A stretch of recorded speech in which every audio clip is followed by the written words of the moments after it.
Good afternoon, everybody. Time is now 1:10 p.m. We will go back on the record where we had left off.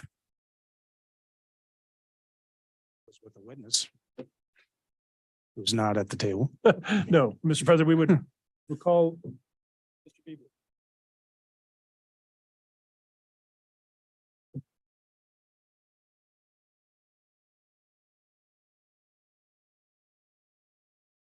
All right, where we had left off was we had gone through the direct, and so this would be the time for cross-examination. Ms. Trinnell.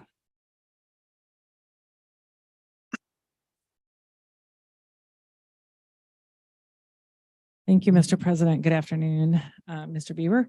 Good afternoon. I'm Monica Trenell, and I represent 350 Montana in this case. How are you?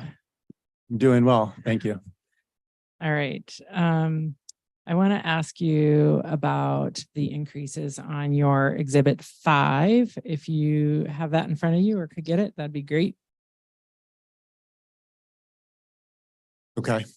Okay. And so I was just trying to sort through and get a handle on what we're talking about here.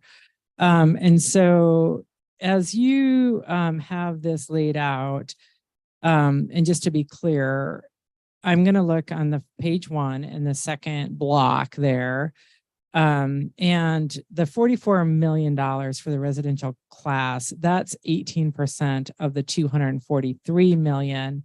That is the residential component of the total rates today. Is that right? Yes, that's correct. Okay. And would you agree with me, subject to check, that 243 million is about 44.5% of the 546 million of today's revenues? I would agree, subject to check. Okay. And would you agree that the 236 million in that same column there is about 43% of the 546 million of today's revenues, subject to check? Yes, subject to check. Okay, thank you. And then I believe it was Mr. Higgins' testimony, and please confirm that you're representing the large customer group in this docket consists of the next 3 items of listed there: the GS1 primary, GS2 substation, GS2 transmission. Those are the large customer group in this docket? Yes, the large customer group are customers on those rate schedules. Okay. And subject to check, would you agree with me that the $22,600,000 and some $1,000 is 4.14% of the $546 million of today's revenues? Yes, subject to check. Okay. And I saw you writing down, so I want to make sure the number I said was 4.14%. And then the next group, the GS2 substation, would you agree, subject to check, that 14 million and some is 2.69% of the $546 million? I would agree with that as well, subject to check. Okay.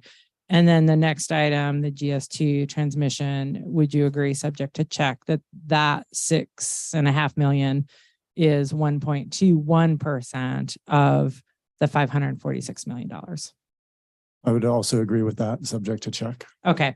And then the math, you can do this a couple of different ways. You can either add up those percentages, you can either add up the dollars, that those 3 categories as a percentage of the 546 million of today's revenues is about 8.03%, subject to check. Would you agree with that math?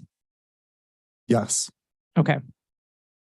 And so the large customer group that you represent is paying about 8% of today's total revenues for Northwestern, if the math is correct, subject to check. Well, the large customer group doesn't make up every customer on those rate schedules, but the total rate classes in which they participate, I would agree, makes up about 8%. Okay. Of the current revenues. And we're talking about classes here. Rate classes. Yes. Okay. And I'm going to come back to that in a second. But those 3 rate classes over In the far column, Mr. Higgins testified, subject to check, that percentage of the $81 million is 3.2%. Subject to check. Do you agree with Mr. Higgins on that? Yes, I do. Okay. Mr.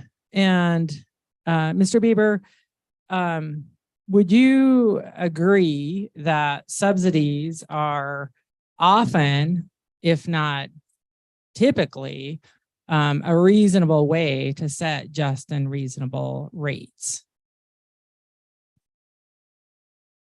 It's not uncommon for one rate schedule to subsidize another in order to moderate the rate impacts and mitigate rate shock. Okay. And the residential class, customer class that we're talking about, the first line here, consists of just under 400,000 people. Do you agree with that in Montana? I can't recall how many people are on that rate schedule. Okay, fair enough.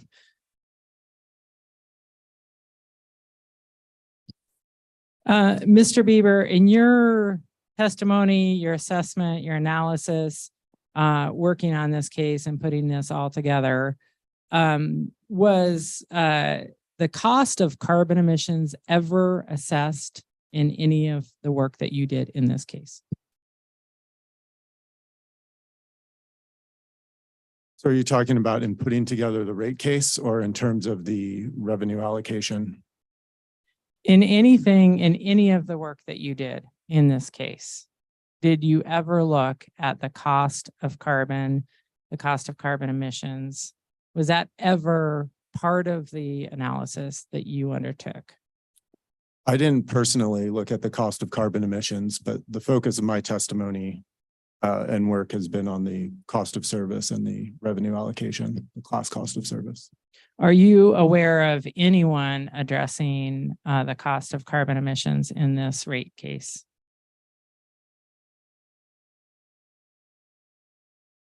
I'm not personally aware, but I haven't reviewed every detail.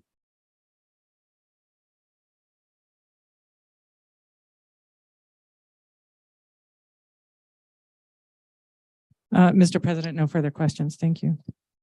All right, thank you, Ms. Chanel. HRC. Thank you, Mr. Chairman. Yeah, just a couple, or maybe just one. You're aware, I assume, and if you're not, please tell me, that the settlement excluded the GS1 primary class and the GS2 transmission class from bearing any responsibility associated with the increase in property taxes. My assumption, right, that you're aware that the settlement did that? That is not my understanding. My understanding is that the stipulated revenue allocation for those classes, the GS1 primary and the GS2 transmission, includes a revenue assignment that would more than recover the increase in property taxes in their cost of service. That really wasn't my question, however. I'll put it as a question. Are you aware that in designing the settlement, the GS1 primary class and the GS2 transmission class were excluded from the bearing any responsibility for the costs of property taxes, the increase in property taxes? And if you're not, you can say so. Well, that is inconsistent with my understanding of the settlement. Okay, thank you.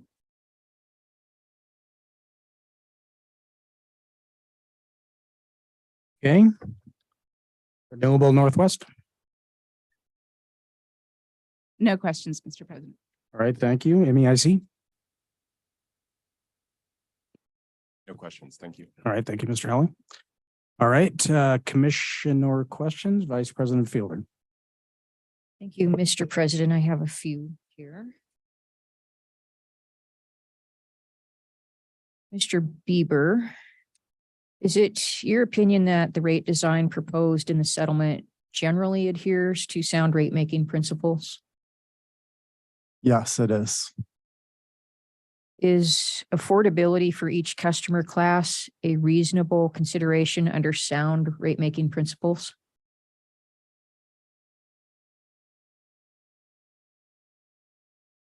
I believe that gradualism is a sound rate making principle. As far as affordability, I'm not sure how that plays in. I think to the extent that there is a policy reason to make rates for one group of customers more affordable, that's something that can be considered.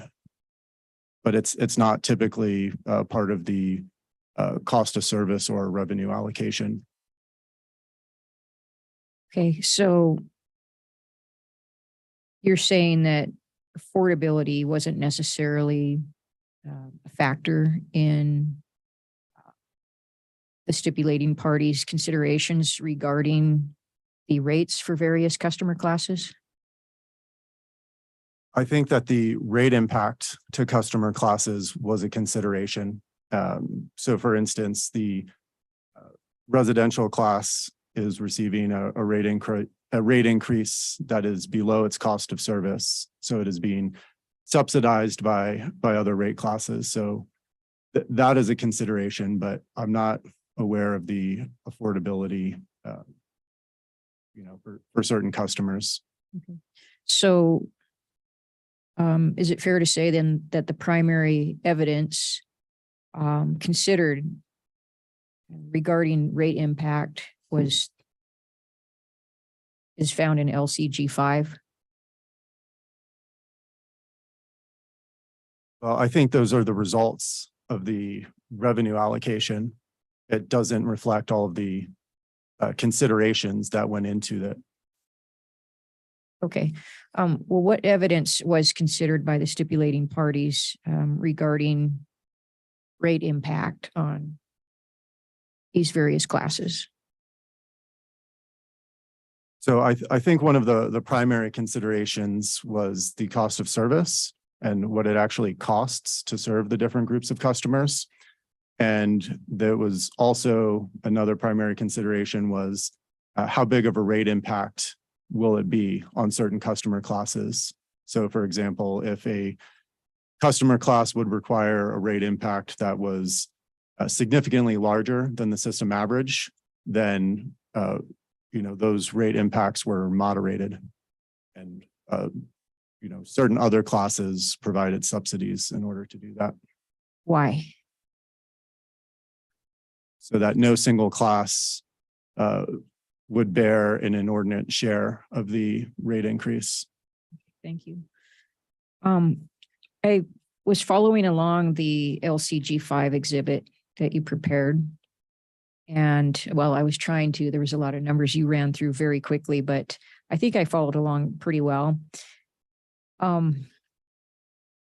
Is it true then that based on this exhibit, you've reached the conclusion that the residential rate class will receive a subsidy from the other rate classes under the stipulation agreement of somewhere between $8 and $19 million per year, depending on which revenue requirement is used?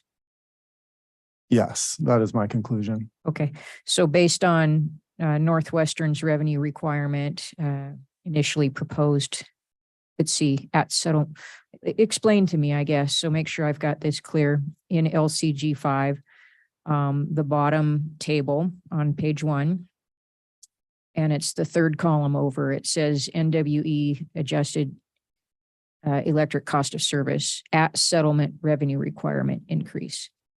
So how does that differ from the next column at settlement revenue requirement prepared by LCG? Why are those two columns different from each other? Yes, so the column 3 that reflects NWE, Northwestern's adjusted cost of service study, reflects the results of their analysis. The large customer group, I recommended different methodology. There were, I think, 3 separate adjustments that I made to the methodology in terms of assigning costs. that I believe more accurately reflects cost causation on the system. And so the next set of numbers reflects the results of that analysis. Okay, so going to your column, which is number 4, same table, the bottom of page 1 on LCG 5. The general service 1 primary class should receive, based on the cost of service study, a reduction in their rate of 12.3%, correct? Yes, Okay. And the general service 2 transmission should receive a rate reduction of 31.1%, correct? well, in order to align with the cost of service. Yes, Correct. Yes. Okay. The cost of service indicates that those groups should receive a reduction in if we were settling on a rate that was based on cost of service. Is that correct? correct. If Okay. it was a cost-based rate. Okay. But instead, the settlement proposes, instead of reducing the rates for these 2 classes, it actually basically removes those decreases and suggests a settlement of 0. So they wouldn't be getting a credit or a reduction. They would just be getting no increase. Is that correct? Yes, that's correct. And if that, and that, those figures then, those allowances are part of what subsidizes the residential rate increase not being as high as the cost of service study indicates that it would be. Is that correct? Yes, it's not the only subsidy, but it's part of it. And the general service 2 substation also, I believe from your testimony, that contributes to the subsidy of the residential rate class as well. Based on the results of the large customer group's cost of service, the GS2 substation would be paying a subsidy. If you were to accept Northwestern's cost of service results, they would actually be receiving a subsidy. Okay. I'm curious about the 2 different tables, or the 3 different tables you've used in this exhibit. So the first page has electric cost of service, revenue requirements, and you've made comparisons between Northwestern Energy's electric cost of service and LCG's, and then the settlements, correct? Yes, that's correct. Okay. And then I'm kind of wondering why on the second page, the table only refers to MCC's revenue allocation and the settlement revenue allocation. Why don't we see the same kind of comparisons on the second page that we see on the first page? There's a couple reasons for that. The large customer group did not propose an alternative cost of service study for natural gas. Okay. And also on the electric side, the method that was used to determine the stipulated revenue requirements was based on the results of these 2 studies, whereas when the natural gas revenue allocation was derived directly from the MCC's proposal. Okay. So am I to conclude then that regarding the first page, MCC didn't produce an electric cost of service study? It was just Northwestern Energy and LCG that did that? Yes, that's correct. Okay. The federal executive agencies also proposed a correction to Northwestern's study. Correct. You mentioned that. Could you please summarize that again to refresh my memory on what that correction was? Or do we need to ask them? I think that might be a better question that they can explain, That's fine. but they didn't propose a change to the methodology. Thank you. I appreciate that. And just to be clear, all of the large customer group companies represented by the large customer group fall into either GS1 primary, GS2 substation, or GS2 transmission, correct? Yes, that is correct. But not all customers in those classes are part of the large customer group being represented in this proceeding, correct? Yes. Okay, thank you. I think that's all the questions I have, Mr. President. Thank you, Madam Vice President. Commissioner Pinochi. Thank you, Mr. President. I'm going to have a series of questions and I'll leave out follow-up to save time. When looking at increasing irrigation 6.3%, was there consideration taken that a farmer may say, the heck with it, I'm not planting a crop? What are your thoughts there?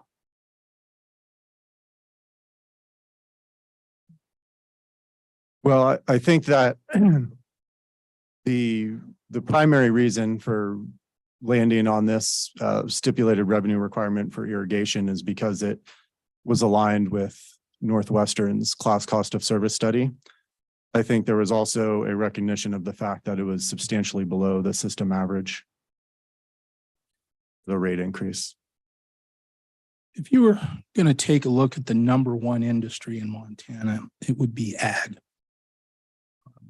They have a magazine called the Irrigation Leader. On the cover here is Erling Jewell, who lives down the road from me. They believe that they are larger than all your large customer groups combined. My district has more irrigators in it than any other public service commission district. And if food prices go up, Walmart is going to have to raise their prices. And they feel that Walmart should raise their price on what they pay for electricity before the farmers do, because who's going to end up paying for it is the average ratepayer when they go to buy food. Unintended consequences to how we play with rates can be a tremendous influence. Okay. With my district having me in this position, they want one eye on cost of ag with every decision I make. Okay. So with that, the question they'd probably have me bring up is, if you were to lower the rates for irrigation, Walmart may save millions in what they charge for food pricing, which would directly go to the ratepayer. Was there any consideration that if we lower the rates of irrigation, that the savings could be in benefit to Walmart on lower food prices and to the ratepayer? What are your thoughts there? Well, I appreciate the economic relationships that you're describing here. I think the primary considerations, at least that I was considering in my contribution to the stipulation, I was looking at the cost of service and what were the actual costs to serve the different customer classes, as well as looking at the total rate impacts and making sure that no single class was being allocated an inordinate share of the overall rate increase. But I did not make any adjustments based on the economic relationships that you were describing. If half the farmers, and I don't think this will happen, decide that it's not worth it because they may not be able to charge 6% more for their crop, on the percentages in some farming conditions are very, very low. The price of eggs have went up like 300%.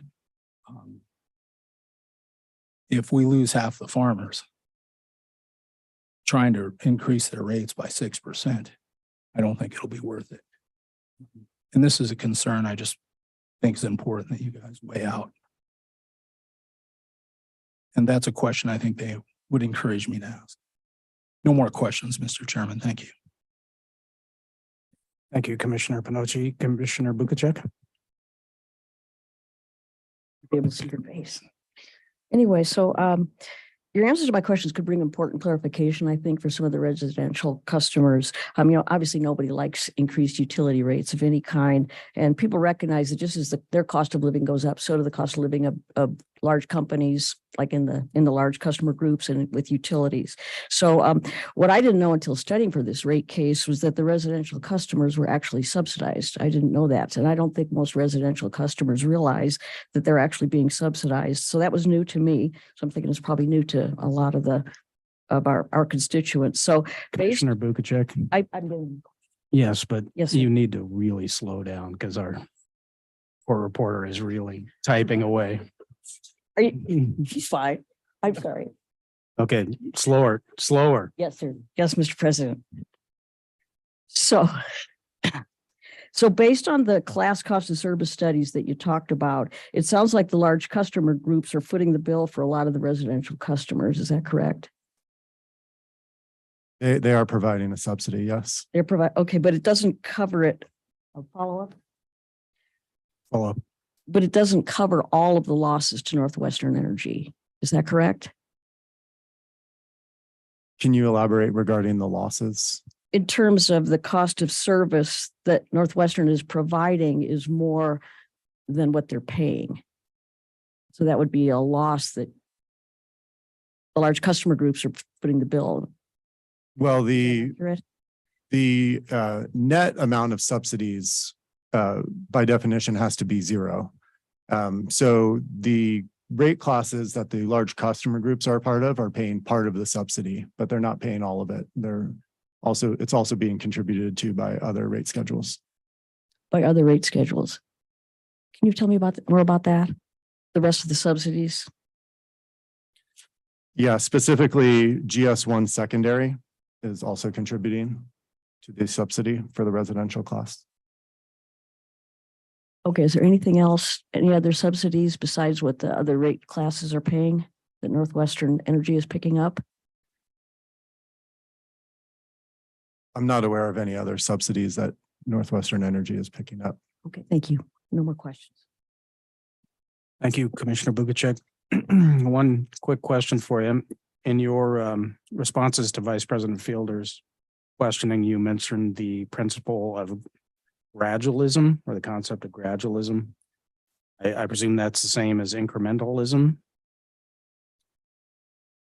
I believe so. When I say gradualism, I mean not making extreme changes, moderating it. So, making it gradually over time. So I think incrementalism sounds like it would probably be describing the same thing. Okay, and the idea behind that concept is you don't have rate shock. Is that correct? Yes. Okay. Mr. Hamilton? Do you want to follow up? May I, Mr. President, on that line of thinking? And thank you for raising that point. I did have a question about that, and that is, I've heard some testimony, I believe it was yesterday also, that touched on incrementalism and on the fact that this settlement agreement sees a overall reduction in the amount of subsidy that the residential rate class would be receiving versus the amount of subsidy that these other rate classes were providing to the residential class prior to this proposed agreement. Is that correct? Yeah, so it would reduce the percentage of the subsidy that's being received by the residential class. So because they would receive a slightly above average rate increase relative to the system average, it reduces that subsidy. Okay. Do you know how much that is? Do you have data that shows how much that is? Or can you point me to it in the record? I would have to calculate the current subsidy. I don't know it offhand. Okay.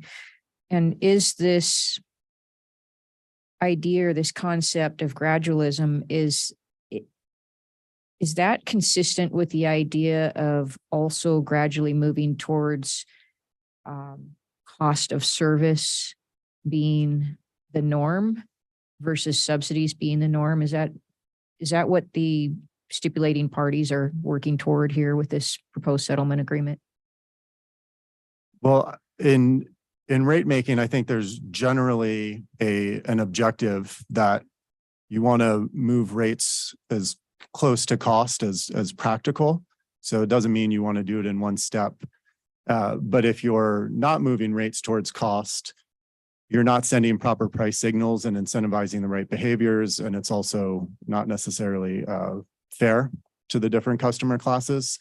And the rates that you establish in this proceeding will serve as the starting point for the rates in the next proceeding. So if you're not making movement towards cost, at least some movement now, it makes it much more difficult to do it at a later time. Okay. Is it layman's term for this, cost causer pays for the expenses? Is that the principle that you're basing this on? The cost of service, those that cause the costs are the ones that would pay the cost under this cost of service study. So yes, the intent of the cost of service study is to try to capture who is causing the costs as accurately as possible and use that as a guide to allocate the revenues and the rate increase, but not necessarily have all of the rates aligned with cost. Okay. And just to be clear, your analysis showed that the residential cost of service, in order for the residential customers to pay the actual costs that they're causing, their rate would need to go up by 26%. Is that correct? At the stipulated revenue requirement, that is correct. Okay. And the proposed increase in the stipulated agreement is 18.2% for the residential rate. Yes, that is correct. And that's above and beyond what the rate was prior to this case being filed, prior to the interim rate going into effect, correct? Yes. Okay, thank you very much.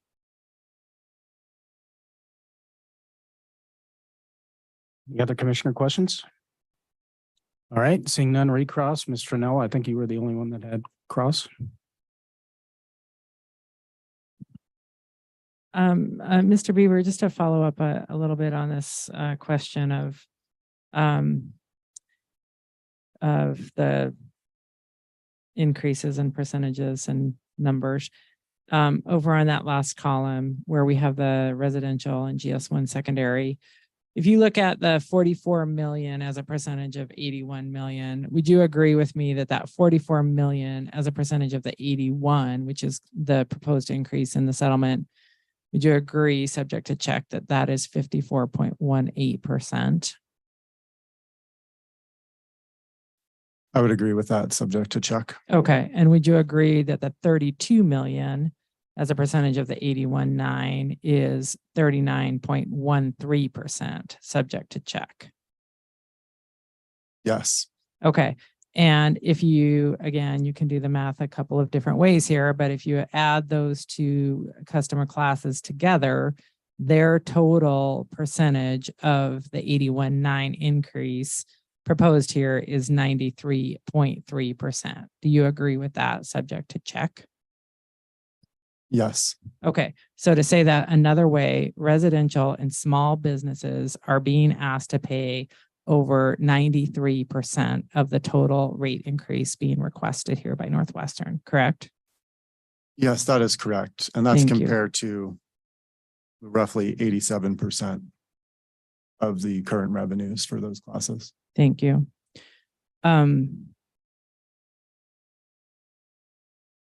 There were some questions about incentivizing behavior and cost. The customers cause. Wouldn't it be in the utilities' interest, given the world that we live in today and prudent utility planning? Wouldn't it be in the utilities' interest to incentivize customers generating electricity in their own home, at the site, with solar panels on their roofs, for example? Well, I think that depends on a number of different factors and the circumstances. Those factors being money, carbon emissions, all those kinds of variables. Agreed. Yes, well, I think if a customer can do it better than Northwestern or maybe less expensive, then it could be a good idea. But if they don't have the same economies of scale or other types of resources, that it may not be the most economic. So it really depends on the specific circumstance. And what the bottom line is, whether we're chasing money or behavior change, right? What it is we're trying to incentivize. Can you elaborate on the question? I'll move on, Mr. President. One last question, Mr. Bieber, if I might. Would you agree with me that customers can be viewed not just as load, but also as providing supply?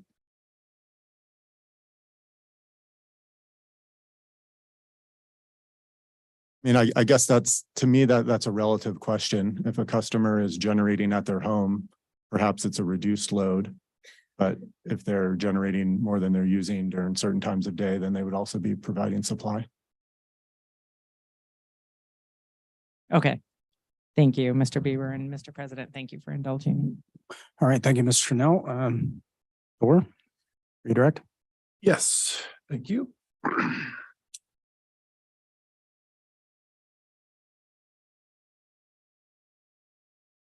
Mr. Bieber, do you recall a series of questions? This is on. Yes. A series of questions from Ms. Trunell about sort of subsidies as a general principle and whether or not subsidies are reasonable. Do you recall that, sir? Yes. From your perspective, is it reasonable for subsidies to be sustained indefinitely, or would you recommend that subsidies be reduced over time? I would recommend that subsidies be reduced over time as much as practical. And why is that?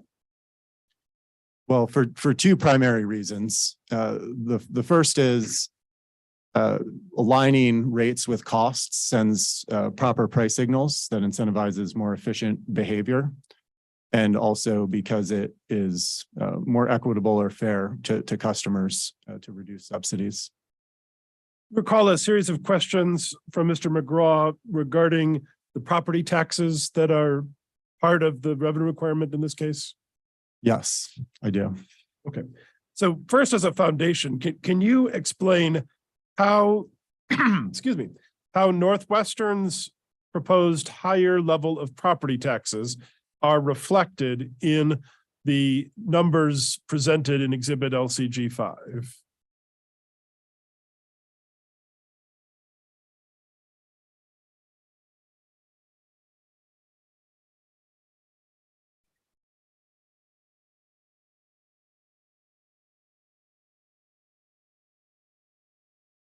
Or So we can go back to the record. My recollection of Mr. Bieber's answers was not that he did not know, but that he disagreed with the assertion in the question from counsel.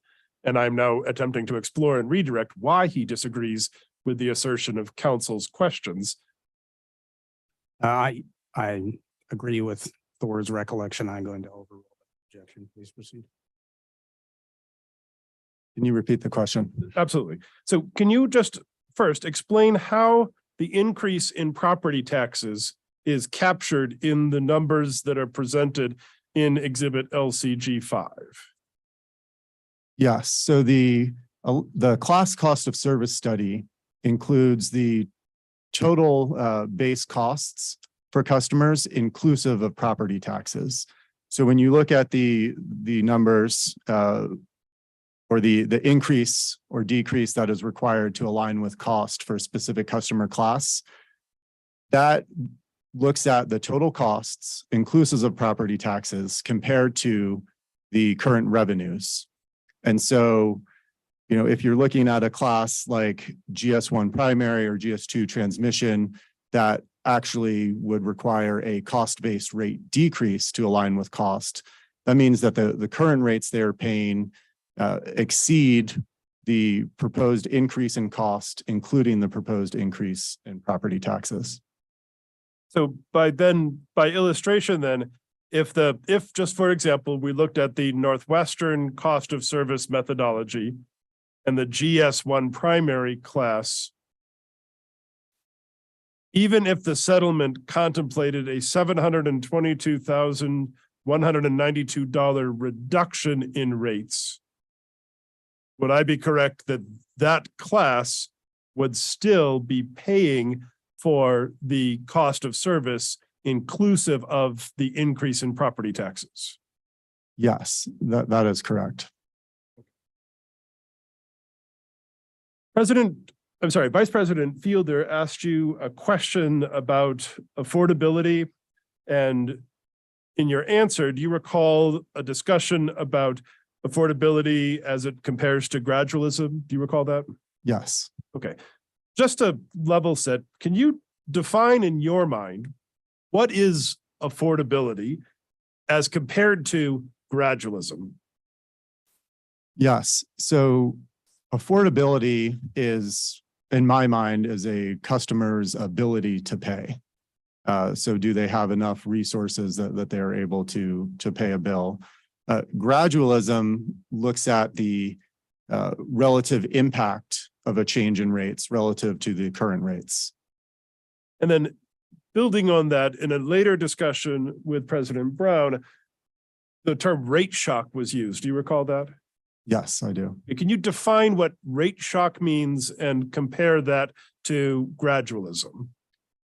Yes. So when I use the term rate shock, I'm referring to a rate impact that is so extreme that customers are both very surprised and may have financial hardships in dealing with such a rapid change in rates.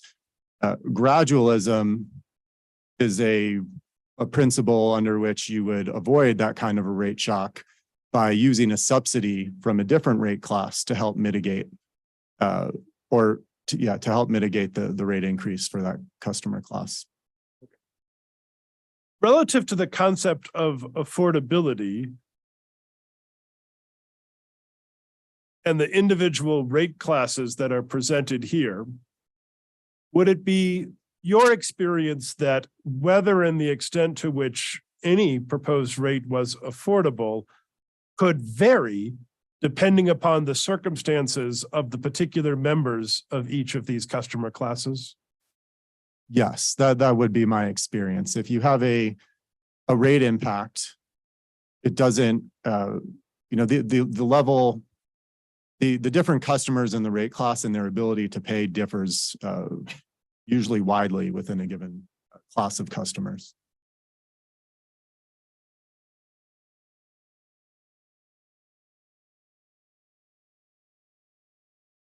The last question I have, and this relates to both this question and then a question that was asked by Commissioner Panucci regarding the impact on irrigation customers.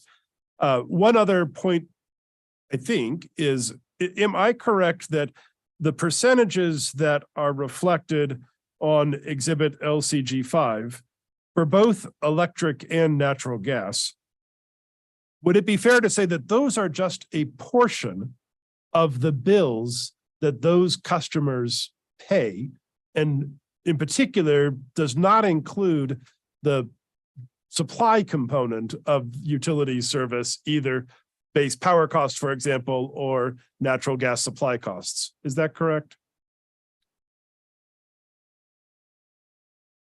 Well, that is correct. It doesn't include that component for choice or transportation customers.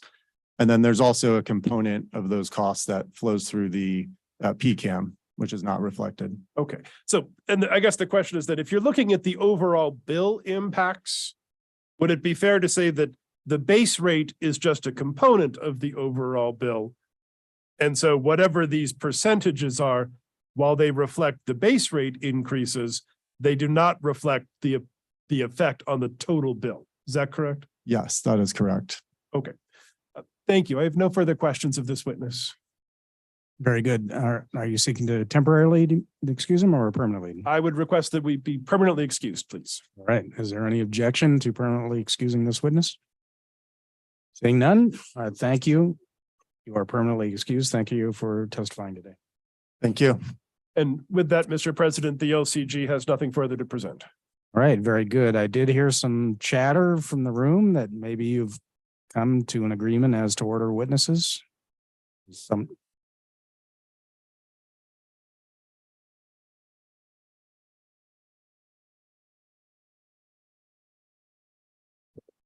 So as I understand it, 350, then Walmart, and then MCC.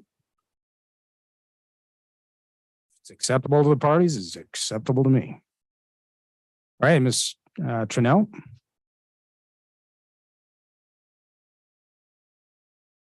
Just a clarification, Mr. Brown, does your witness have any time constraints? Nope, he's here all week, Mr. President. Okay. And then Captain, for the federal agencies, your witnesses, do they have any time constraints?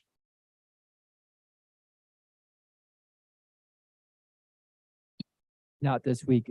They're all attending remote as well. Okay, very good. Thank you.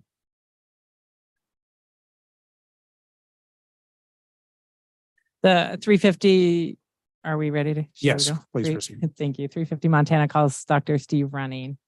Dr. Running, if you would go All right, forward. Dr. Running, welcome. Just come to the witness table. That's right. Dr. Running, I think I saw you in the room this morning when we mass swore in witnesses. You're sworn in. All right. All right. Very good. Yes, you are. All right, Mr. Nell, your witness.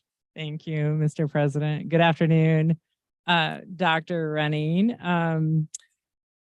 Did you file pre-filed testimony in this docket? Okay, and do you have that in front of you? Dr. Running, can you move the microphone? Move it right up to you, please. Yeah, I watched all day yesterday to try to learn the decorum here. That's all right. That made a big difference with the testimony, so I understand that's critical. Okay. Sorry, Mr. Nell, go ahead. Thank you, Mr. President. Dr. Running, is your pre-filed testimony in front of you? And it's marked as 350 Montana. Let's go ahead and mark your testimony as exhibit 26.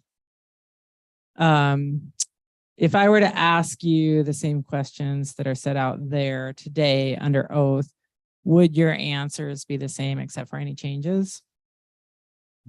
Yes, they would. Okay. Do you have any changes to your testimony? No, I don't. Okay.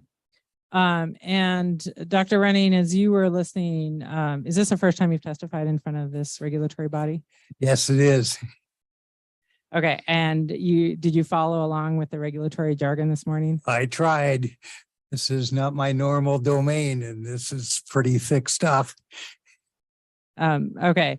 And in assessing in listening to the testimony that was provided this morning and the answers to the questions and the witnesses and the settlement, is there any sort of clear thing that comes through that you would highlight for the commission to pay attention to as they're assessing this rate increase? Yeah, yes, there is. And I want to preface my remarks. I have never been in front of the PSC before, so I've fully have followed for years the importance of what you do, but I've never actually been here. So if I violate decorum, it's purely accidental, and I apologize in advance. I'll try to fit the way I'm supposed to. Big thing, I guess I'll start first by saying that my father worked for the Army Corps of Engineers, and when I was a kid growing up in Seattle, he was coming over here building Libby Dam and Hungry Horse Dam. And according to him, he did it almost single-handedly. But what I found was from a very early age, I learned about electric power production.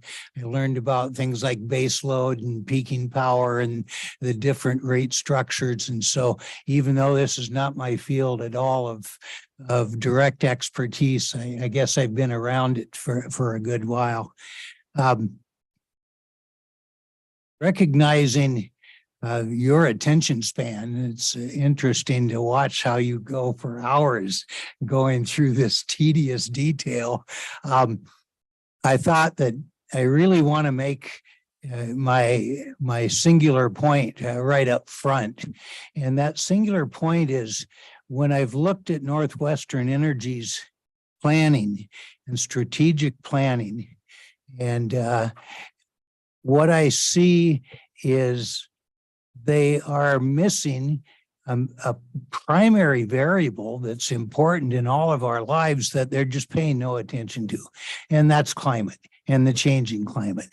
And I worked in complex systems analysis myself, and the important thing is you got to have all the variables that matter in front of you, and they don't.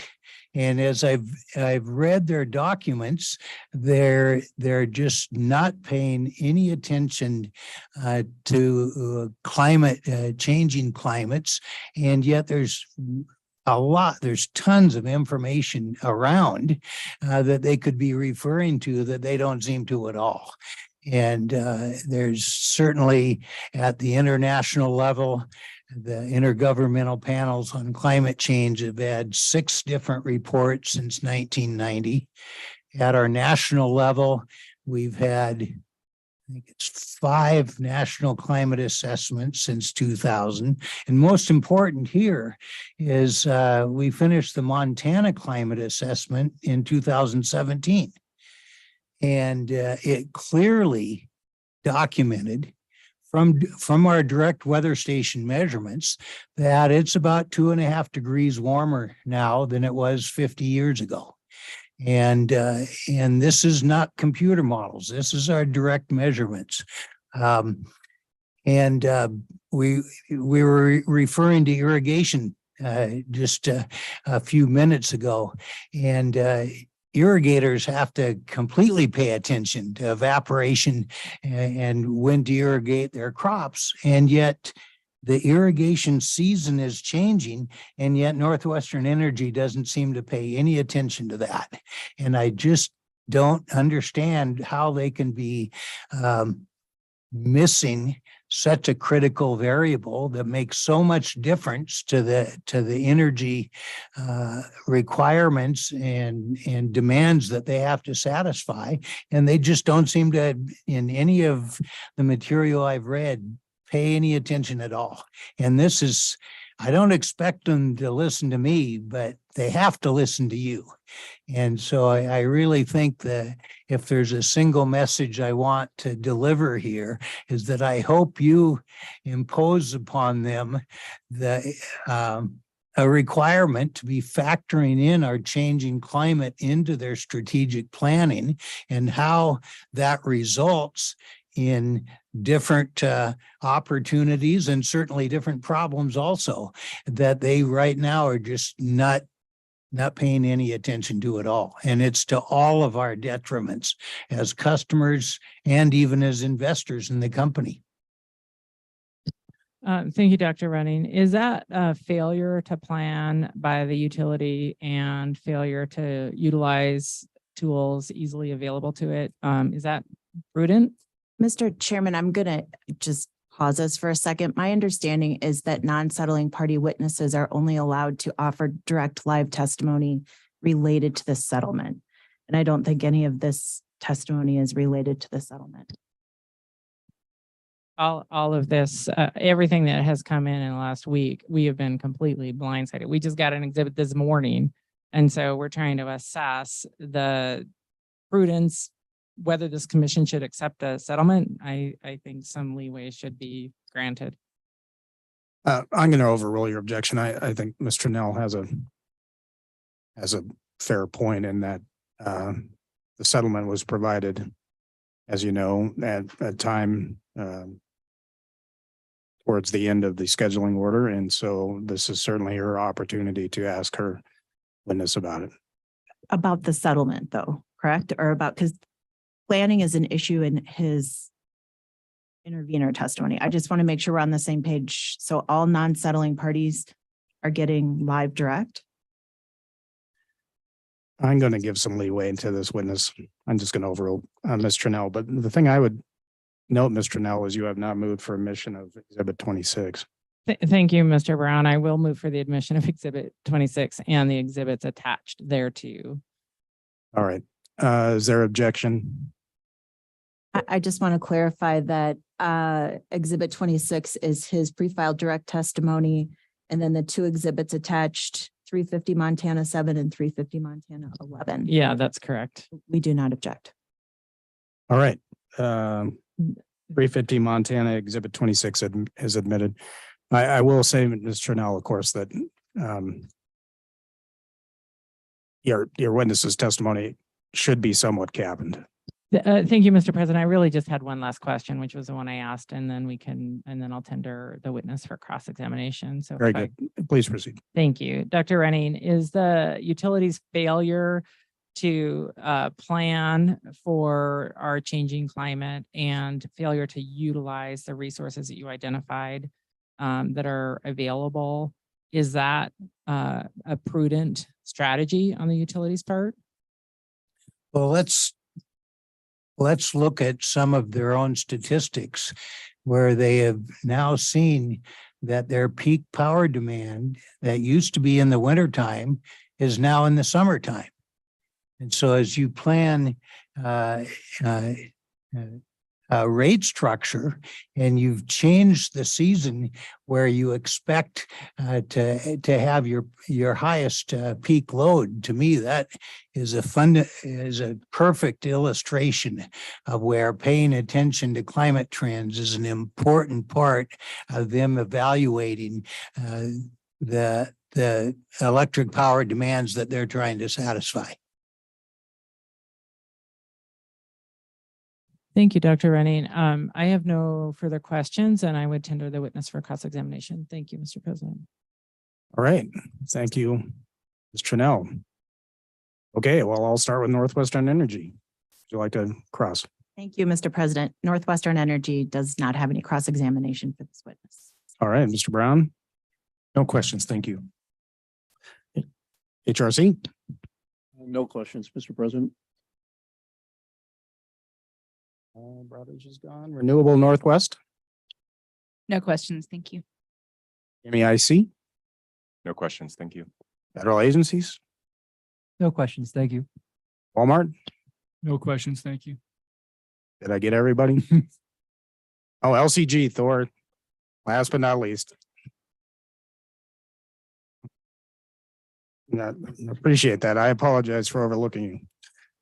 All right, seeing no cross, commissioner questions, Vice President Fielding. Mr. President, maybe a couple for Dr. Renning. Dr. Renning, I thought you pointed out some interesting things in your testimony. And it's been admitted for the record now, so I want to ask you a little bit about some of that. On my page 1219, which is page 4 of your testimony.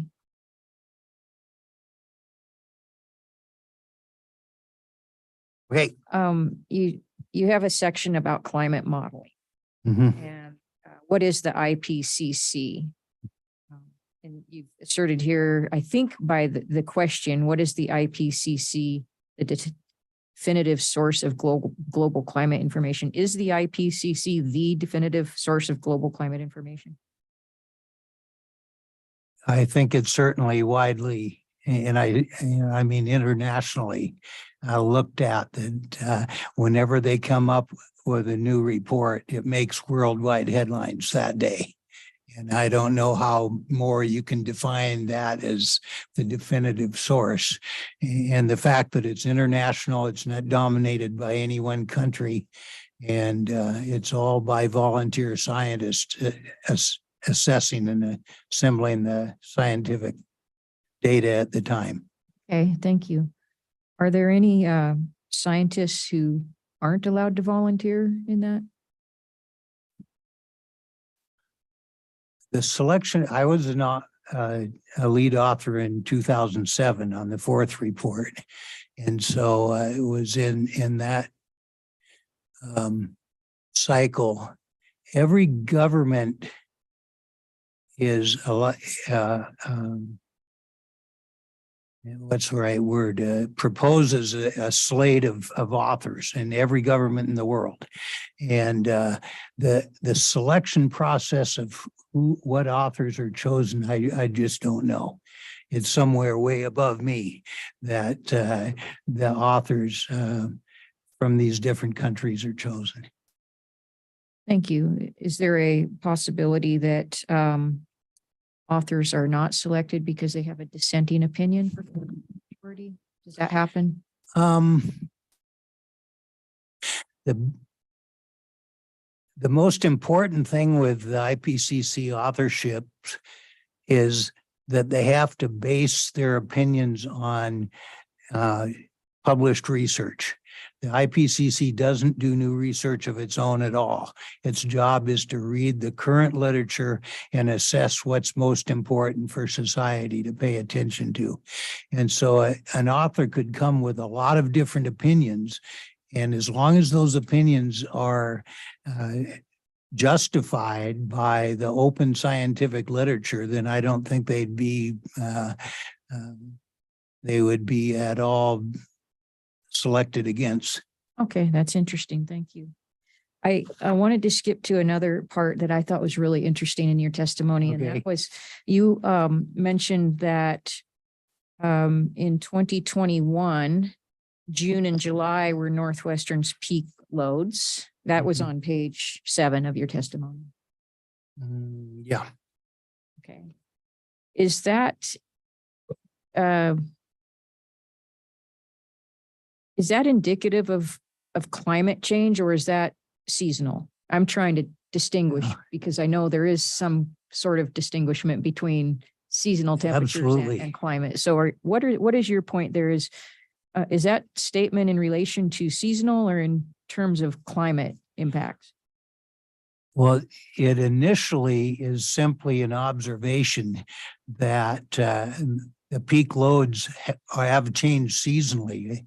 The interpretation of why they're changing is then where climate comes in. We know, for example, that our growing season is now 2 weeks longer than it was 50 years ago. Well, we've just finished a pretty good winter here. I think we can all attest. Well, 50 years ago, this was a normal winter. And nowadays, we all talk about how cold and long it was. But if you look at the hard numbers, in the 1950s, this would have been a typical winter. And so it's being able to interpret why the load, in this case, the peak load is changing to the summer, is where the climate analysis comes in. It helps you understand why it happened.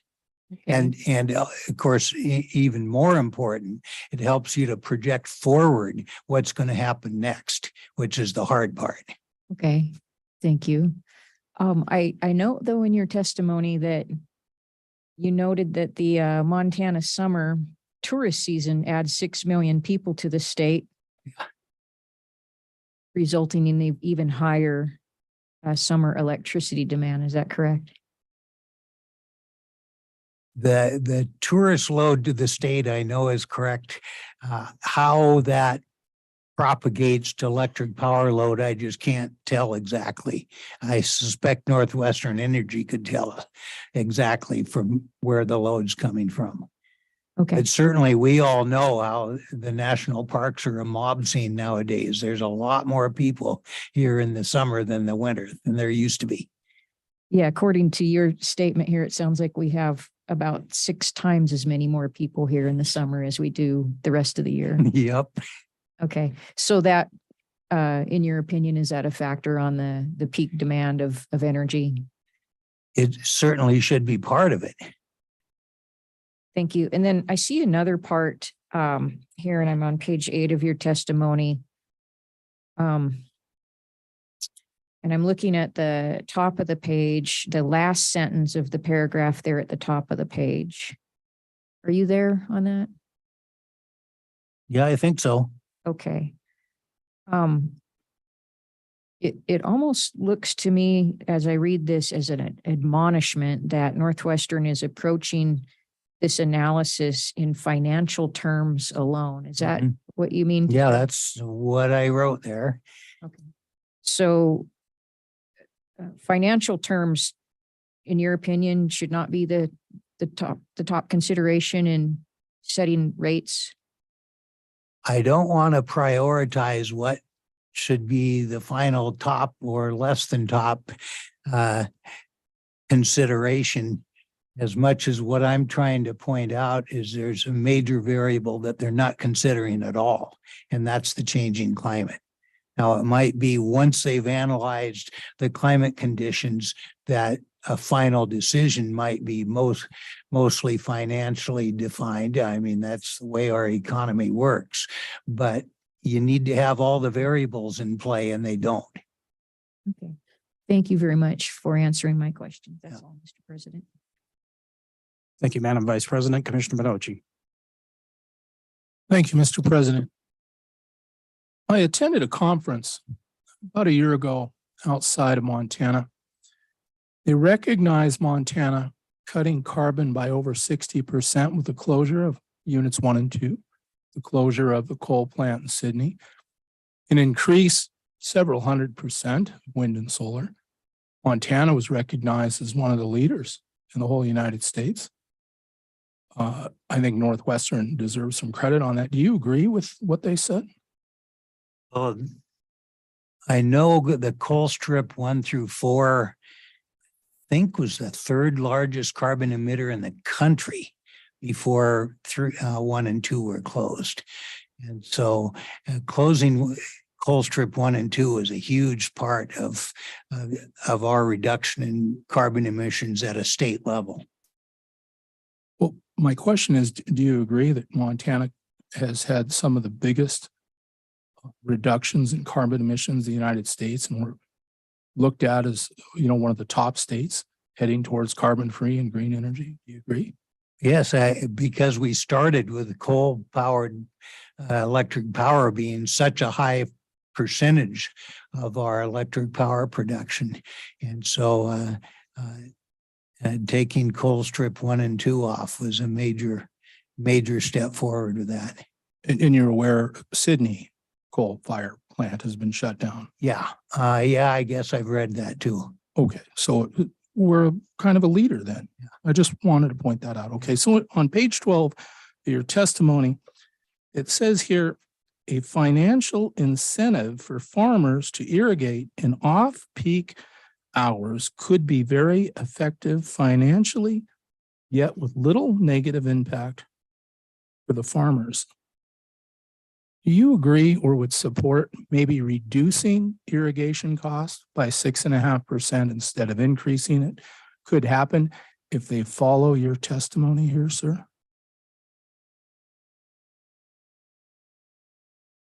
What I was getting at with that comment was the whole issue of how expensive peaking power is.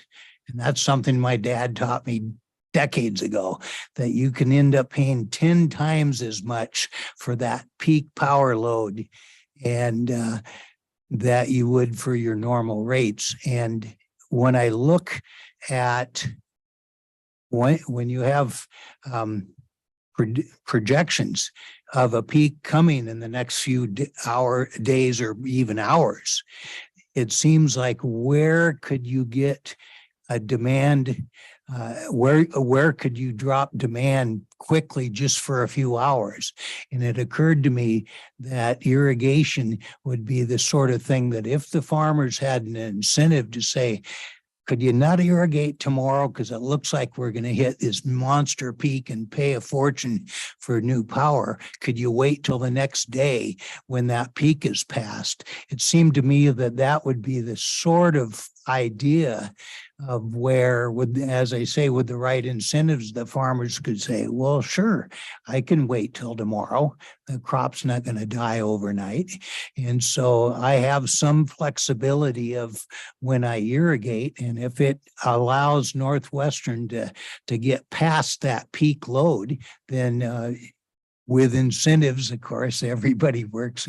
That might be the kind of thing that could help out a lot. And I think you understand how much load irrigation pumps are. As you had said, there's a lot of irrigation in your district. So you'd agree that maybe we could discount irrigation if we followed some of these guidelines and ideas?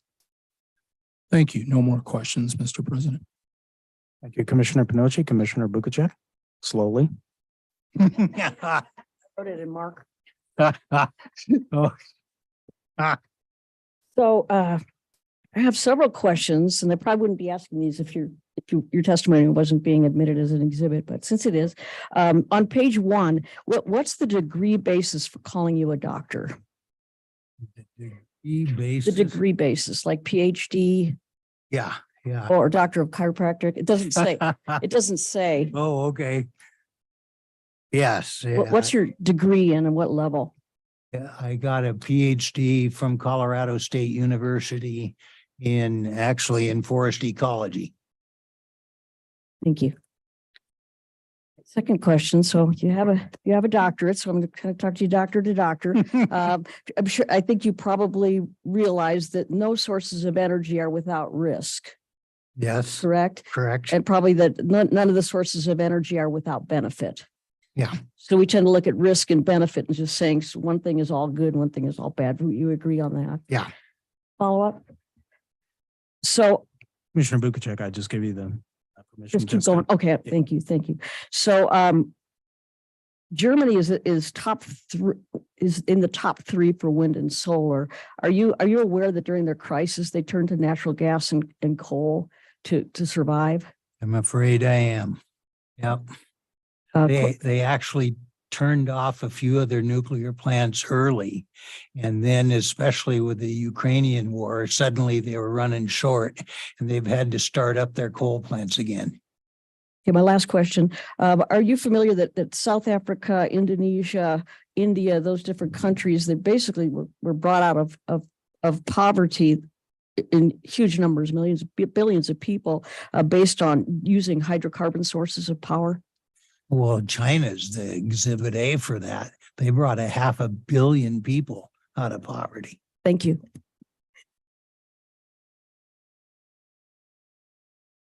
Mr. Running, thank you for being here today. It's a pleasure. I just have a few quick questions. For you. We're not going to let you go yet. I'm not going to get away without a few more punches. All right. These won't be punches, I can assure you. Dr. Running, have you reviewed Northwestern Energy's application for authority to increase retail electric and natural gas utility rates in this matter? Have you reviewed the original application? Yes. Yes, although it's been a number of months back. Okay. Do you recall reviewing Northwestern Energy's original proposed revenue requirement? I don't recall that. Have you offered any testimony as part of your direct on whether you believe that revenue requirement is just and reasonable? I haven't commented on that one way or the other. Okay. Have you reviewed Northwestern Energy's original proposed rate design? No. Okay, so you've not offered any testimony then as to whether the rate design in this matter is just and reasonable? I have no opinion either way. Okay, thank you, Mr. Renning. Mr. Hamilton? Mr. Hamilton waves off. I don't believe we had anybody that asked cross, so Ms. Tranel, do you want to do your redirect? Just a couple brief questions to follow up.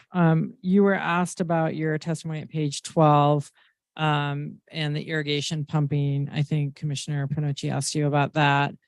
And I just wanted to follow up. And in the context of demand side management, is demand management and seeing customers as supplying a generation to the utility a reasonable process in today's world?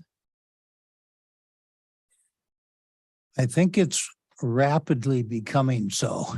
And actually earlier on, a little higher up on page 12, I gave an example.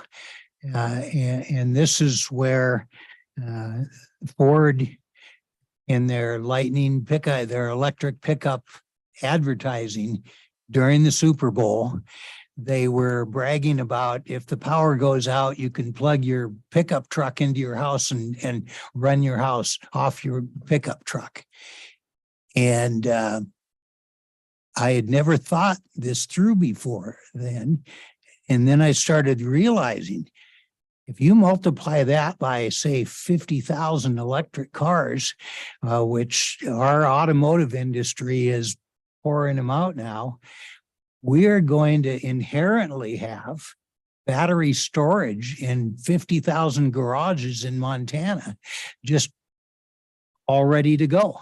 And back to peaking power and knowing how unbelievably high peaking power can cost for those critical hours, I started realizing that this is an opportunity with electric vehicles that I had not thought through before, is that it could be that backup that could cut the top off the peaking power. Now, on the flip side, 50,000 electric cars being charged every night is something that Northwestern Energy, I hope, is paying attention to, because that's clearly in the future, in the near future, in fact. But it sure showed me that the customer base in this new electric world can actually be very helpful in shaving off that peak power demand if it's adequately planned and coordinated between Northwestern and the customers. It can really be cool. Thank you, Dr. Running. You were asked a couple of questions about the impact of hydrocarbons on bringing people out of extreme poverty and the transition from hydrocarbons in our world. Just so that we're not, so we're left with correct impressions and this utilities planning process. Can you tell us, is it prudent in light of what we know about our climate and the world we live in to be relying on hydrocarbons as a source of energy? Yeah, I think I have the whitest hair in the room here, so I'm probably the oldest. I recognize how much the world's changed. In fact, maybe I shouldn't confess this in public, but my first little research project when I got to the University of Montana was pine seedling reclamation at Colstrip. That was my very first project. And at the time, I thought Colstrip was just fine. We weren't worried about climate change in the late 70s. And this is 50 years later, though. And now we know where the trajectory of the climate's going and what's driving it.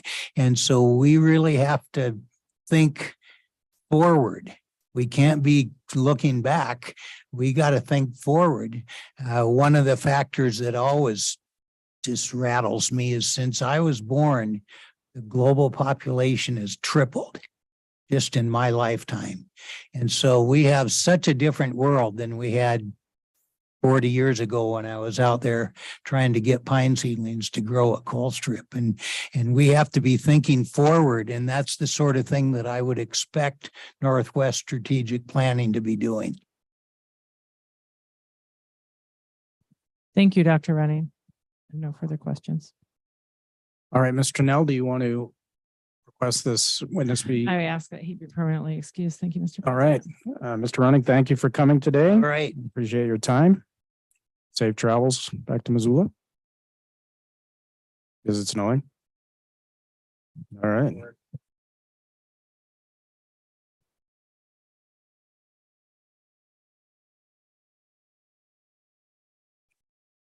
All right. I believe that we came to an agreement that Walmart would present its case in chief.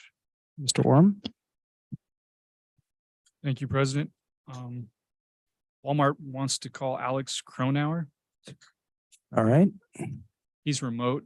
Both our witnesses are going to be remote, President, so we need to get them on and swear them in. So. Oh, all right, Mr. Cronauer, can you hear me? You have to unmute. There you go. All right, hold on, Mr. Cronauer. We're having some technical difficulties.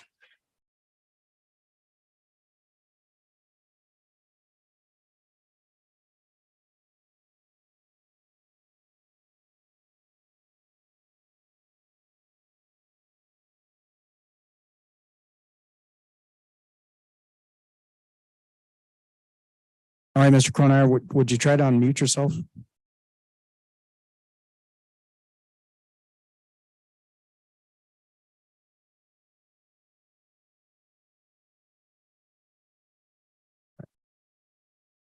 Yes, I see that. All right, Mr. Cronauer, what we're going to do is we're having some technical difficulties. We can see you just fine. We cannot hear you at this point, though you can hear us. So why don't we take a 10-minute technology break? And then we will reconvene at 2:41. Again, the time is 2:31. We'll go off the record to try to deal with the technology problems. Thank you.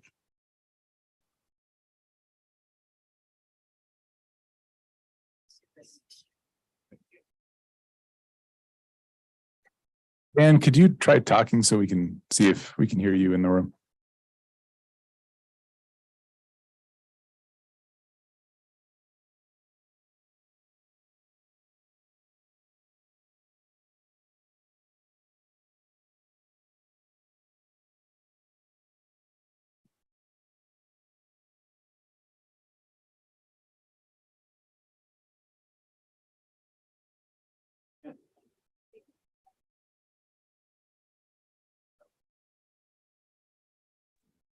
Lucas, can you hear me?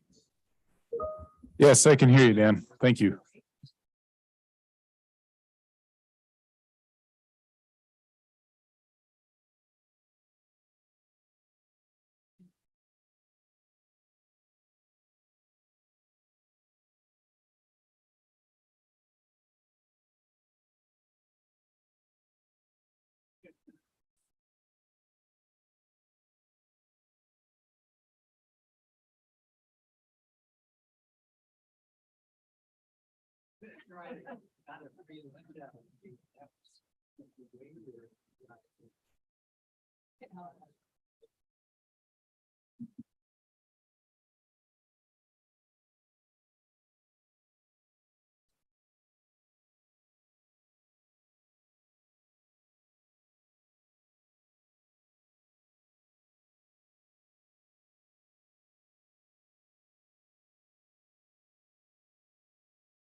Hello?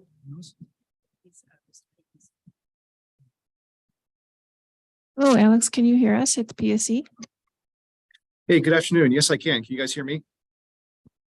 We can, thank you. Okay, great.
All right, Mr. Cronauer, we are not back on the record, but will you just do a voice check with me? Yes, absolutely. Can you guys hear me? Yes, we can. All right, we're good to go. Thank you. Great.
All right, the time is now 2:42 PM. We are back on the record. Where we had left off before our technical difficulties was, I believe, Walmart had called Mr. Cronauer to testify. Mr. Cronauer, can you hear me okay? Yes, I can. All right, we can hear you, so that's a good sign. All right, were you sworn in this morning? I was not, no. Okay. All right, would you raise your right hand? All right, Mr. Cronauer, do you swear the testimony you're about to give is the truth and nothing but the truth? Yes, I do. Okay, you're a witness. Thank you, Mr. President. Good afternoon, Mr. Cronauer. We appreciate you giving us a little break there. Would you state your name and spell the name for the record? Sure. My name is Alex Cronauer. My last name is spelled K-R-O, N as in Nancy, A-U-E-R. Thank you. By whom are you employed and what is your position? I am employed by Walmart and I am a senior manager on the utilities team. Thank you. Do you have Walmart exhibit number 2 before you? Yes, I do. Thank you. Is Walmart exhibit number 2 your direct testimony filed in this proceeding? Yes, it is. Was your direct testimony prepared by you or by someone under your direction? It was prepared by me, yes. Thank you. What issues did you address in your direct testimony? I addressed the company's proposed return on equity. Thank you. Do you have any changes to your direct testimony? No, I do not.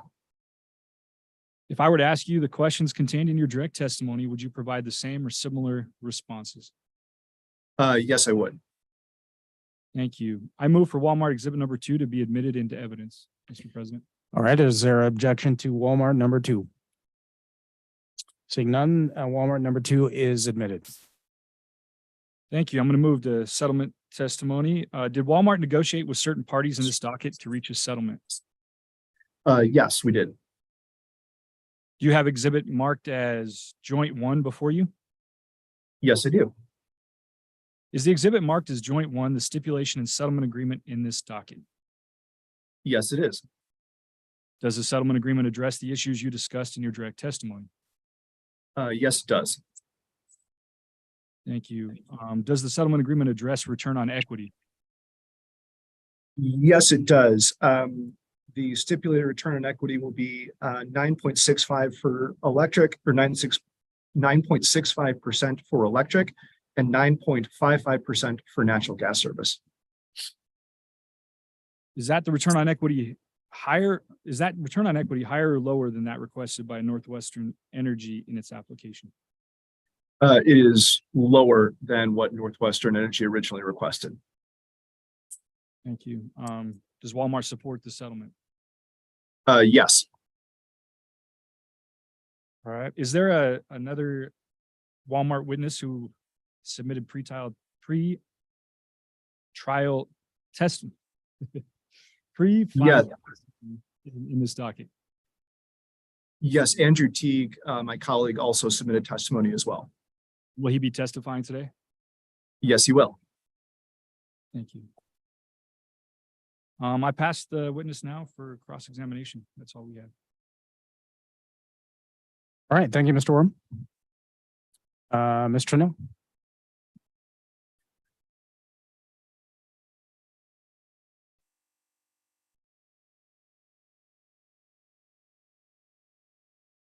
Good afternoon, Mr. Cronauer. Can you see me back here in the back? I can hear you. My computer, I can only see the 4 people in front of me here. Oh, okay. I'm Monica Trinell. I represent 350 Montana, and I just have a couple of questions. And Mr. President, I'm proceeding on the understanding that this is both the settlement and the all of the testimony at once at this point. That is my understanding, Mr. Orm. Is that correct? That is correct. Thank you. All right. Okay, thank you.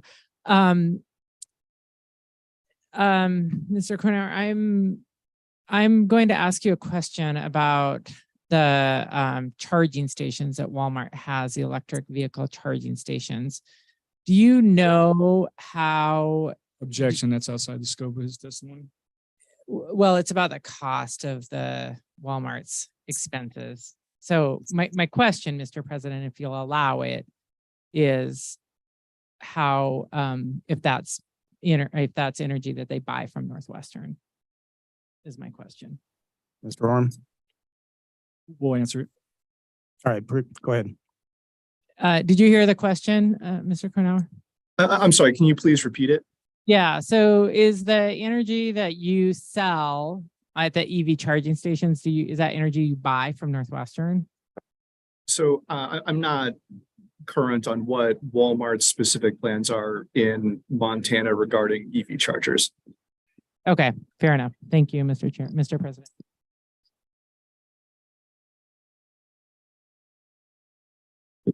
Okay, No questions, sir. all right. Let's see. Noble?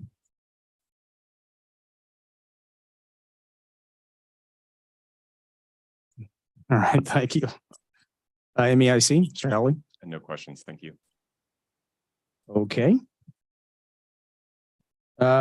Commissioners? Any questions for Mr. Cronauer, Vice President Fielder? No, thank you, Mr. President. All right, Commissioner Panocci? All right, Commissioner Bugachek? All right, I don't have any questions for this witness. Mr. Hamilton? No questions. Okay. I think, Mr.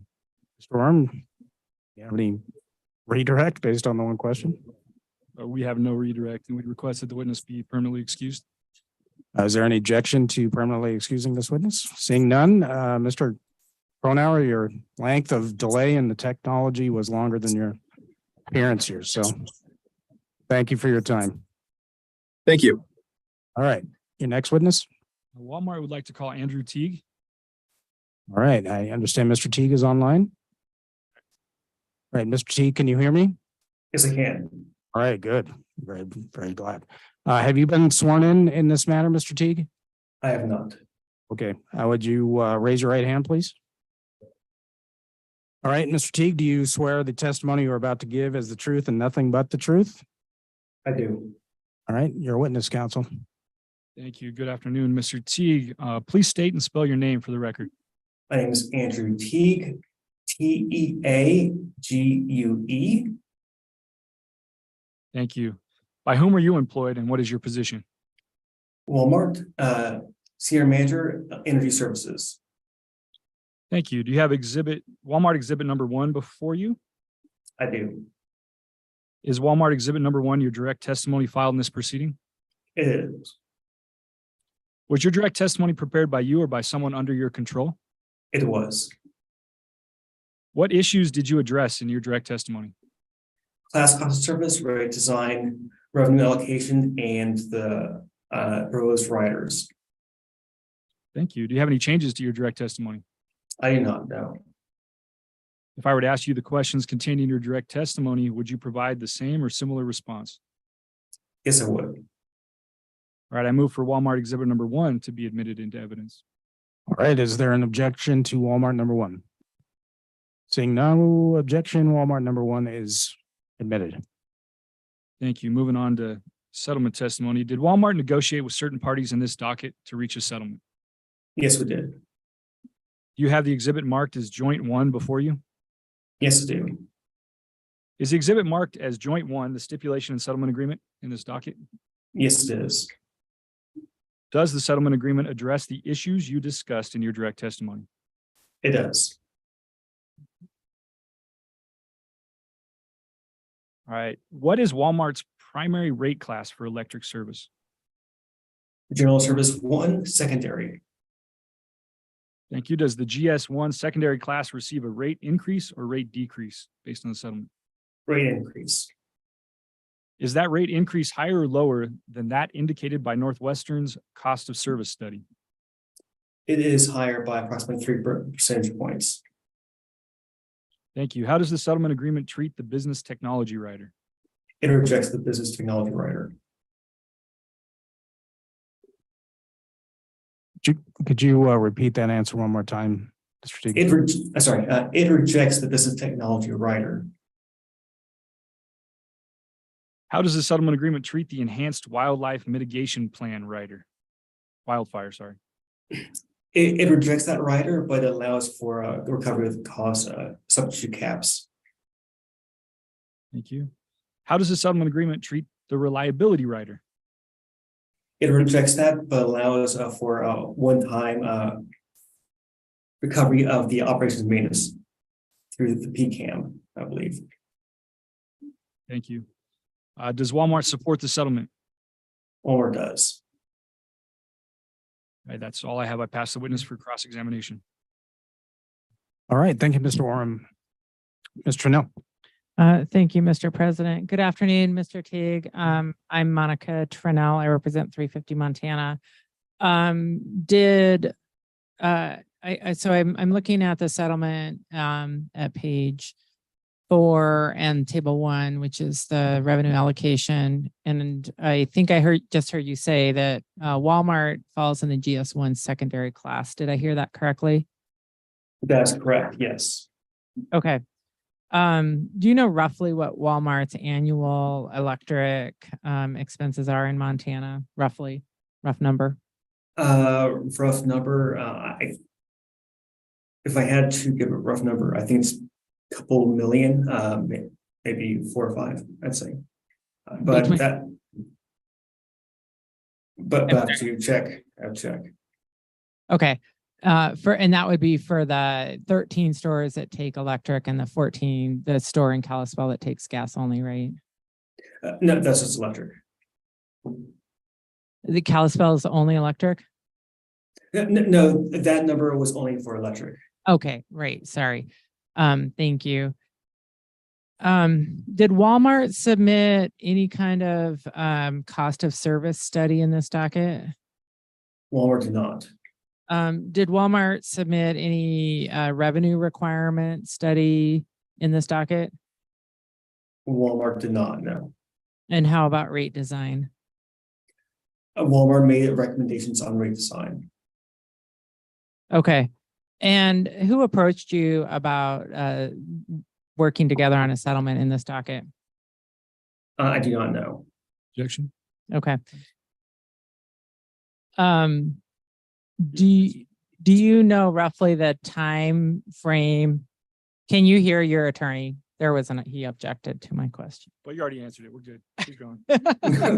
Sorry. We're having, I'll work with you back here. Mr. Teague, do you know roughly the time frame that this settlement discussions started happening? I do not recall. Okay.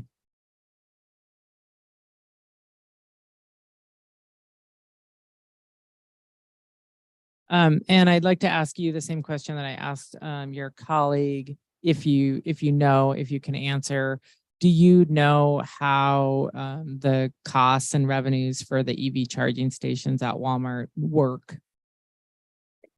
Walmart has multiple strategies. I do not know which ones we're applying to Montana stores. Okay, fair enough.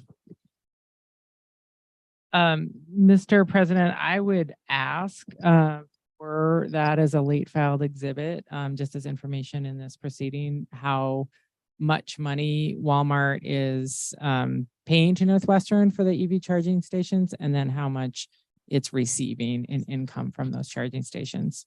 We'd object to that. It wasn't asked for in discovery.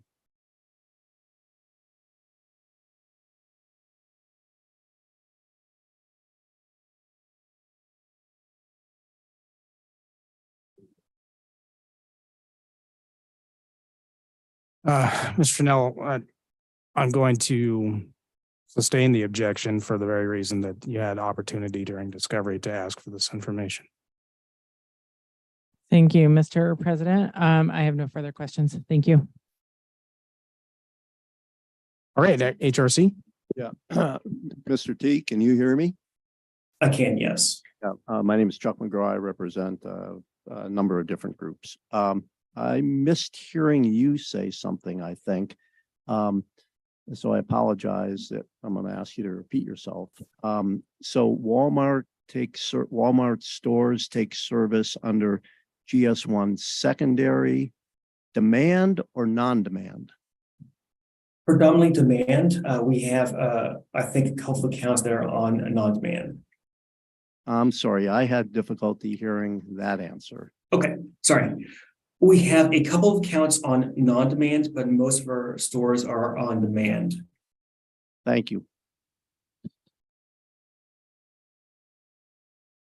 No further questions. Renewable Northwest. No questions, Mr. President. Thank you. Okay, MEIC. No questions. Thank you. All right, thank you, Mr. Kelly.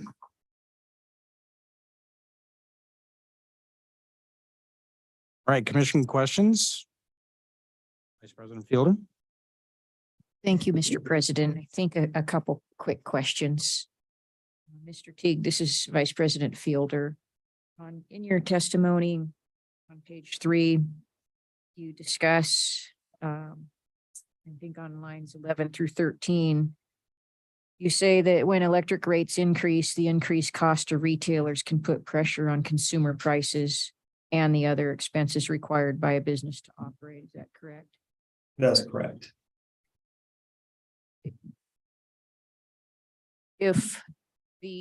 Will these rates that the commission sets in this case have an impact on the price of groceries and other goods that Walmart sells in Montana?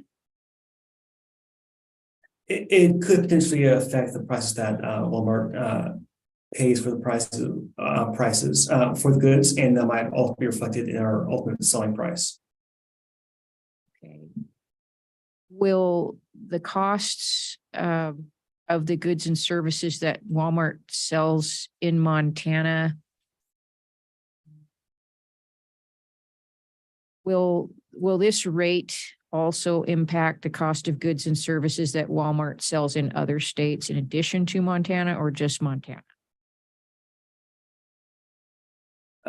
Without understanding that part of the business, I can't tell you with any certainty. Can you tell me, I don't see it in your testimony, maybe I missed it, but I'm just trying to find out if the rates set in Montana affect stores outside of Montana, or if those costs incurred in Montana are isolated to your Montana operations. Without a direct knowledge of how we procure our goods and how we set our prices, I can't tell you for certain. Okay. But I'm not sure. Okay, that's fair enough. Thank you. That's it, Mr. President. Thank you. All right, thank you, Vice President Fielder. Commissioner Pinochi.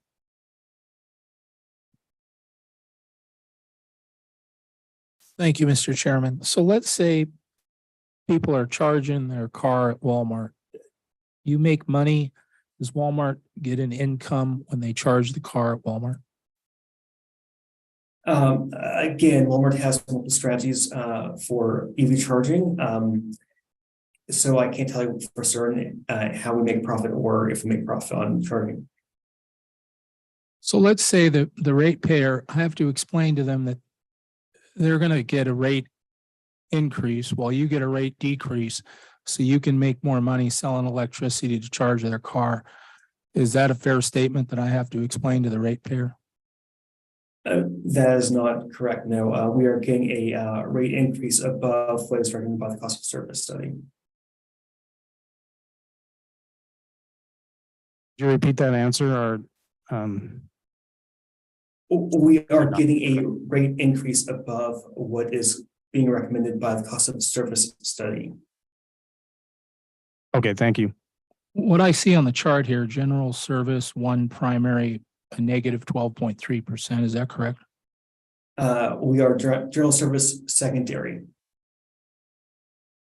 So you're at 8.9% increase.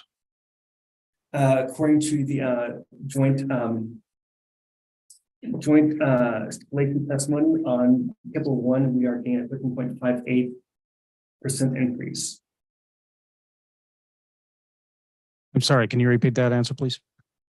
On Table 1 of the joint settlement testimony, it is a 13.58% increase. But it's still fair to say that you're paying, you'll have a much less increase than the ratepayer living at home, and that you'll be able to profit more selling electricity to charge the same ratepayer's car at Walmart. Is that a fair assumption? It is fair that we're getting a smaller increase, yes, but we are still a subsidizing rate class, and we're being a greater subsidizing rate class by having a rate increase greater than the cost of service. Anyone who buys electricity and then sells it for more, I look at as a power company. Would you agree? Potentially, there are multiple rules on that. I'm not fully sure. I'm not familiar enough with Montana to tell you how Montana defines a power company. Well, I'm going to have my staff look into that. No more questions. Thank you, Mr. President. Thank you, Commissioner Pinoche. Commissioner Bukacek. No questions. All right, I don't have any questions for this witness, Mr. Hamilton. No questions. All right, we had two parties do cross. So Ms. Trinnell, any recross? She does not. Chuck, do you have any? He waves off. Mr. Warren, redirect. I don't have any redirect, and I'd request that the witness be permanently excused at this time. And I have a further request after that. All right, any objection to permanently excusing this witness? Seeing none, thank you, Mr. Teague. We appreciate your time today. You are excused. Thank you. And then pursuant to the stipulation, Walmart's refraining from cross-examining the witnesses of the other stipulating parties, as we've talked about today, regarding the settled issues. Additionally, Walmart has no cross-examination for any of the other witnesses. And therefore, we request that we be excused and allowed to monitor the rest of the hearing from Zoom, if that's okay with you guys. Permission granted. All right, thank you. All right, I think the next party that was agreed to go was the MCC. Was I correct on that? Yes, Mr. Chairman, at least as to the settlement witness that we're making available, and as long as Dr. Dismukes is testifying today, we'd like to go ahead and have him be available to answer questions on all of his testimony. Is there any objection to just doing Dr. Dismukes in one shot, if you will? All right, seeing none, please proceed. Okay, thank you, Mr. Chairman. I'll make a brief opening at this time. You know, I would just say we support the settlement and encourage the commission to approve the settlement. Obviously, settlements reflect a compromise between settling parties. I would observe, I think this settlement came in earlier and is more thorough than settlements that have been filed in the past. Not defending how it was done in the past. Perhaps this is the new standard for how it should be done, but there were not previously deadlines for settlements before the commission, and they were often filed a day or days before hearing without the additional breakdowns that you see as attachments to this settlement. So I'm sure practices can always be improved in these kind of procedures, but I just wanted to, for what it's worth from my perspective, this settlement did come in earlier and includes a lot more information than settlements that have come in the past. I make some of these observations just because I sense a certain frustration in the room, and hopefully I'm wrong about that. And maybe that's perhaps because not all parties were included in the settlement, which is understandable. I know the feeling, frankly. I've been on that side of it. And it's not unusual, I guess I would say, for that to happen. And that all parties who addressed either revenue requirement issues or cost of service issues or rate design issues were included in this settlement. So I can understand that frustration. I feel a little bit at a disadvantage at the moment because I guess I'm not sure what the substantive reasons for opposing the settlement might be on the merits. I think we've heard some legal argument about the settlement. I don't think there were any objections to its admission or introduction to the commission, and perhaps we will hear some more substantive reasons why some of the other intervening parties may or may not oppose the settlement as we go, perhaps in opening statements or elsewhere. But again, the settlement reflects a give and take by all parties. It's been said that a good settlement leaves all parties equally dissatisfied. I think that's hard to quantify when there are so many contested issues in a single proceeding and also so many parties. It's complicated, frankly. Even among the settling parties, I think, as you can see from the exhibits and attachments, it's quite a complicated matter. And I would guess I would just remind the commission and everyone that we have to work within the record that we have in these cases.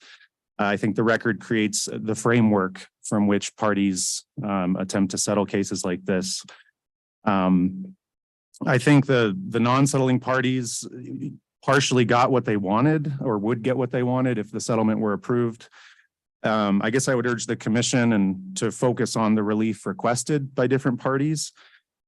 For example, there will be no riders if the settlement is approved. And that was, I know, one of the big issues for some of the non-settling parties, particularly the reliability rider. And I think it's been described already how there's really no pre-approval of any Yellowstone costs if the settlement is approved. It was even said that the non-settling parties could challenge the filing itself as improper. So they would reserve that right. And there's also been some comments about the additional share of coal strip that was announced recently. I don't believe that's in this rate case. So again, there's no pre-approval of that acquisition here if the settlement is approved. And for the non-settling parties, I don't believe addressed cost of service or provided alternative cost of service studies or rate design issues. So again, I guess I would just hope that everyone, in the interest of time, focuses on kind of what the relief requested was from each party here. I do agree with the sentiment that was expressed yesterday that for the utility, doing nothing is not really an option when it comes to keeping the lights on. And I think that's that tension between criticizing decisions that are, in the process of being made versus, proposing solutions is certainly a tension you see in cases like this. You certainly have, ample perhaps criticism. I hope I'm wrong about this because I'm not sure we've heard it yet, but perhaps criticism of our settlement and certain planning that's going on. So I guess I would hope that folks would also kind of bring solutions to the table with that. With respect to paragraph 21, I guess I would urge the commission that's the one issue that was reserved.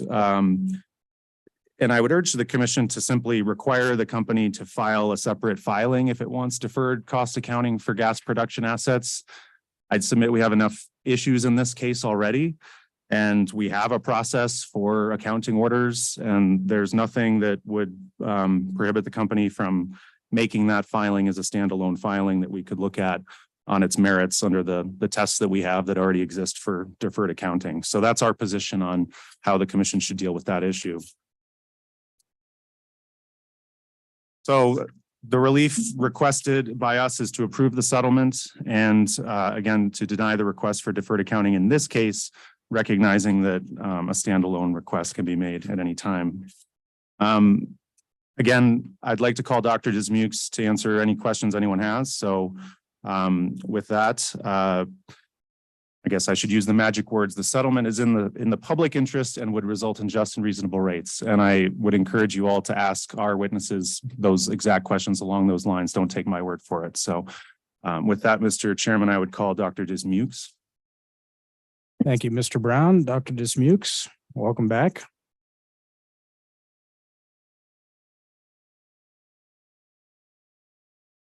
Doctor, were you in the room when we did the mass swearing in earlier? All right, so you're sworn. All right, Mr. Brown, your witness. Thank you, Mr. Chairman. Give Dr. Dismukes a moment to get settled here.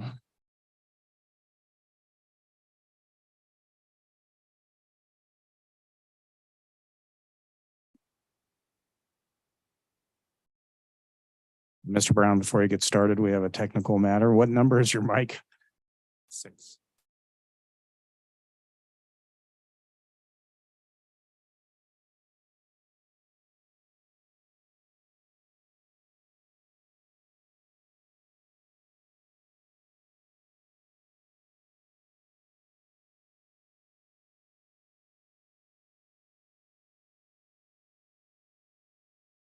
Hello, Dr. Dismukes. Good, thanks. How are you? Would you please state your full name for the record? Let's turn it on. Let's try it again. David E. Dismukes, Dismukes. And what is your title?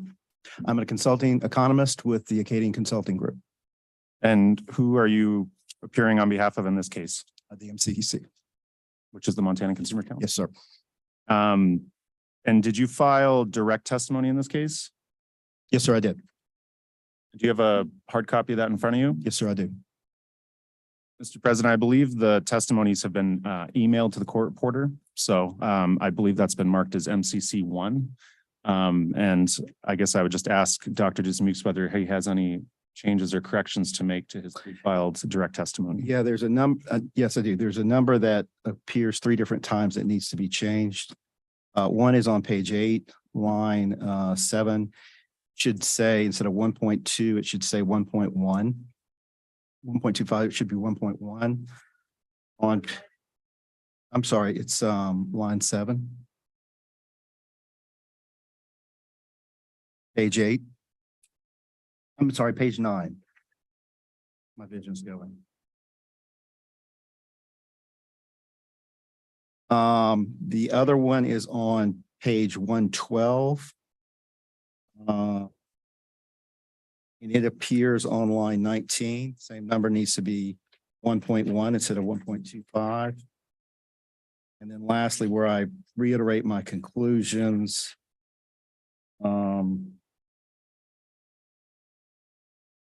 On page 118, line 12, that same number needs to be changed from 1.25 to 1.1. And with that, I have no other changes. Okay, and if I were to ask you the same questions today under oath, would your answers be the same? Yes, sir, they would. Mr. Chairman, I'd move for the admission of Exhibit MCC 1. Is there any objection to the admission of MCC 1? Seeing none, MCC 1 is admitted. And did you file cross intervener testimony in this case, Dr. Dismukes? Yes, sir, I did. And do you have any changes or corrections to make to that pre-filed testimony? No, sir, I do not. If I were to ask you the same questions today under oath, would your answers be the same? Yes, sir, they would be. Mr. Chairman, Dr. Dismukes' cross intervener testimony has been marked as Exhibit MCC 5, and I would move for his admission at this time. Is there objection to the admission of MCC 5? Seeing none, MCC 5 is admitted. Thank you. I just want to ask you a couple broad questions, Dr. Dismukes, about the settlement. And also maybe one follow-up to one of Commissioner Fielder's questions from earlier today about affordability. But I guess I'll just start by asking whether you believe the settlement as a whole Mr. is— Brown, can you hold on? Mr. Nell?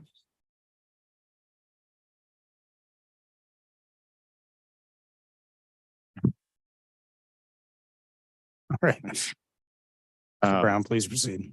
In your view, is the settlement as a whole in the public interest? Yes, sir, it is. And would it result in just and reasonable rates? Yes, sir, it would. And can you specifically address the allocation issues as they were resolved by the settlement, or would be resolved if the settlement were approved?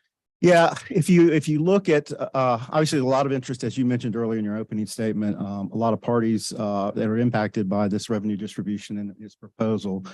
You know, when you look at the record evidence when we were negotiating the settlement, you know, from our perspective and looking at where the record was in terms of all the different positions on where that revenue allocation ought to be, you know, our numbers were down near the bottom.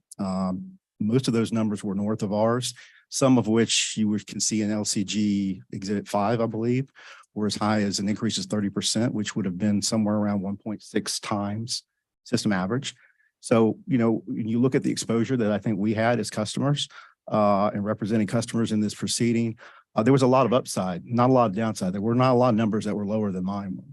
And so when we look at this settlement, settling at about a 1.2 relative to system average is slightly above what I recommended initially in my testimony. And I think far below some of the other numbers that we were looking at and staring down had we gone into litigation in this proceeding. So I do think it's a good outcome for residential ratepayers. A good outcome for residential ratepayers.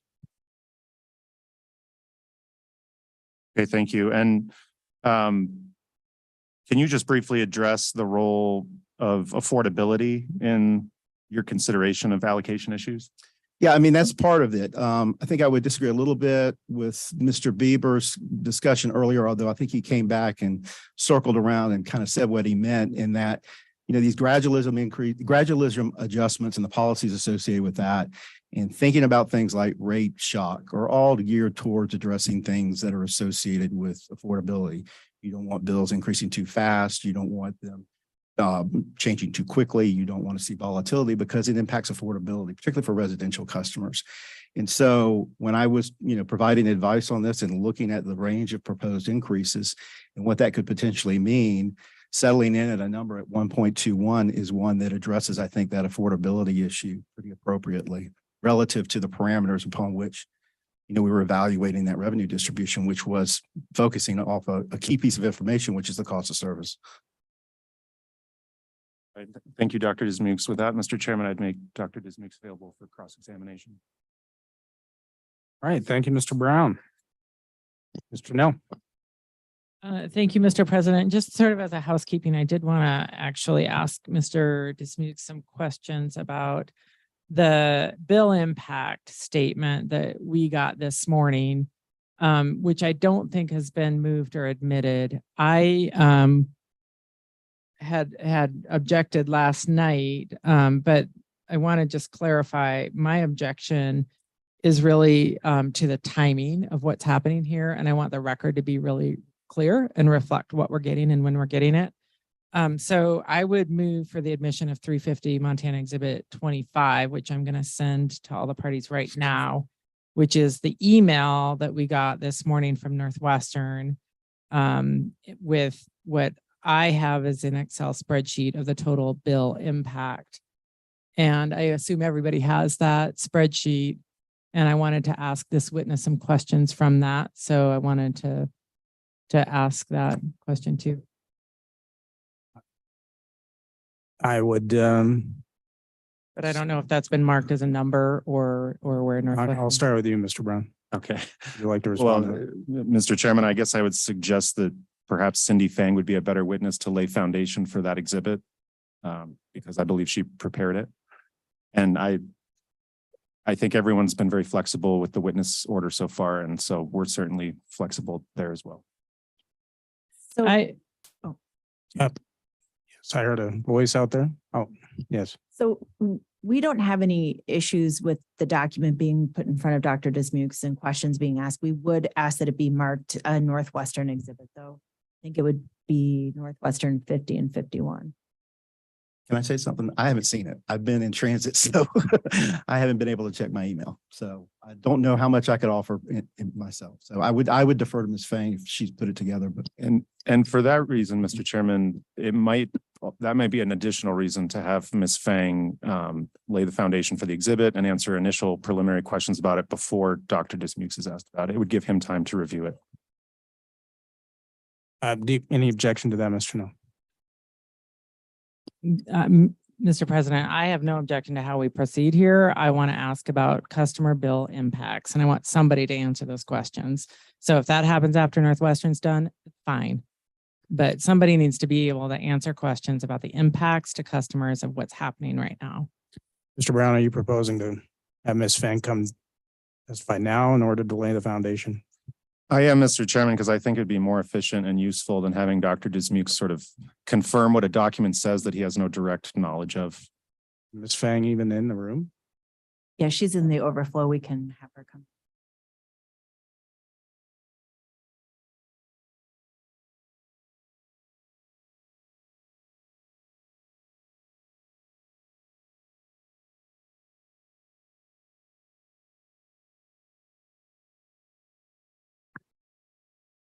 Why don't we take a 5-minute recess while we do some resets here? Hold on, please. So during the interim period, I would like the copy of the document that we will be discussing handed out to the commissioners and distributed to the parties to the extent that it has not been. The document has been distributed, but we did bring hard copies, so we're happy to. send those. Okay, so you're averring that all the parties have it at this point then? Yes, Mr. Chair. Okay. All right. We're going to take a 5-minute recess. Time is now 3:23 PM. We will go off the record.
All right, the time is now 3:26 PM. Where we are procedurally is we are having Dr. Dismukes present testimony.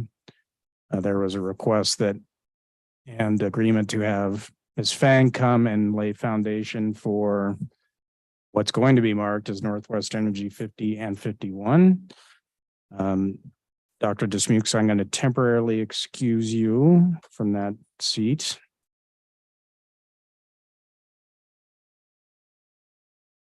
Ms. Heim, would you call Ms. Fang? And I am going to make absolutely clear at this point in time, all we are doing with Ms. Fang is laying the foundation for documents 50 and 51. That is all we're doing. Northwestern calls Cynthia Fang to the stand.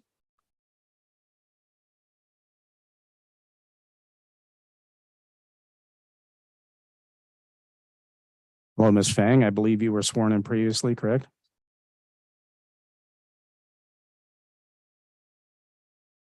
All right, Ms. Fang. Okay. Ms. Fang, do you have the document marked Northwestern 50 in front of you? I do. Can you please describe that document for the record? So that document was developed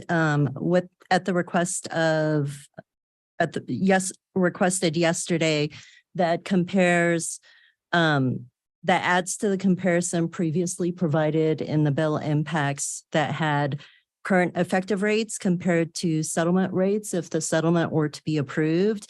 It adds to that comparison rates that were effective at the time of our initial filing. So back in August of 2022. So now there's 3 sets of bills for comparison. The August 1st, 2022 rates and associated bill impacts. So those were the rates in effect at the time of the initial filing of this rate case. The rates effective for customers today that are identified as March 2023, and then the rates, bill impacts associated with the rates expected from the settlement if approved. And so in the first column, you've got a notation ADD 13. Can you explain that, please? That references exhibit ADD 13 from which those bill impacts were pulled from. And that was Andrew sorry, David. Andrew Durkin's testimony, his original direct testimony. Correct. And that's now been but Elaine Rich has assumed his testimony. Is that correct? Yes, that's my understanding. Okay, thank you. We would move Northwestern 50 into the record. Is there objection to Northwest 50? Seeing none, Northwest 50 is admitted. Thank you. Ms. Fang, can you please look at what has been marked Northwestern 51? Can you please identify that document for the record?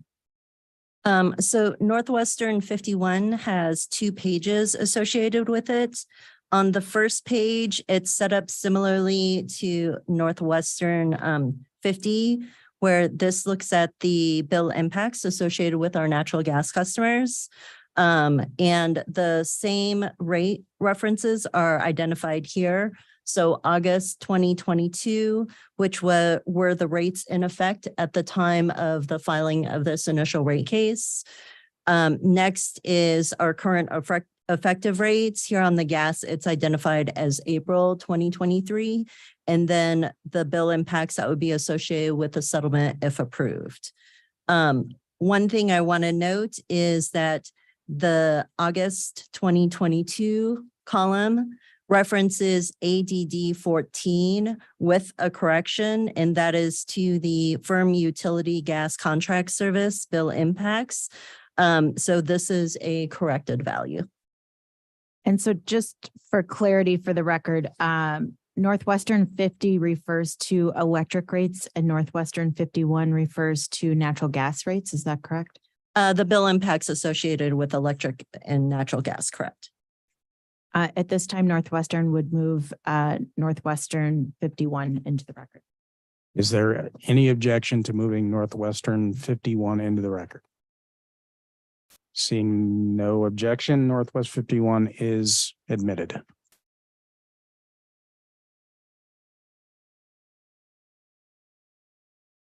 Mr. Chairman, there is some complexity to page 2 of Northwestern 51. It might make some sense to allow Ms. Fang just to explain it quickly, since she's the one who led the development of the document. Is that okay? Is there any objection to that? Seeing none, please proceed. Thank you. Ms. Fang, can you please refer to page 2 of Northwestern 51 and walk the commission through this document? So page 1 presents the bill impacts as they were previously presented in ADD 14 with the one correction. The second page shows the bill impacts as they are presented in the more detailed bill impacts that were provided previously. And so what was done, and you'll see the footnotes below that describe it in more detail, but at a high level, additional granularity to the bill impacts were provided to be consistent with those bill impacts that were previously provided, that showed the comparison of bills based on current rates compared to settlement rates. And on page 2, the correction to ADD 14 is pulled through that analysis. That's correct. Thank you. Okay, Ms. Fang, you're excused temporarily.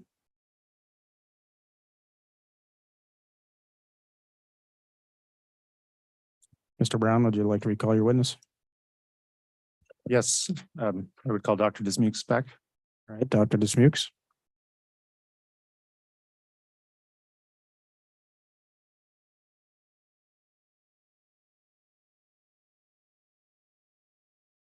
Dr. Dismukes, do you have a copy of exhibits NWE 50 and 51? Yes. Dr. Dismukes is available for cross. All right, Ms. Trinnell. Thank you, Mr. President, and thank you.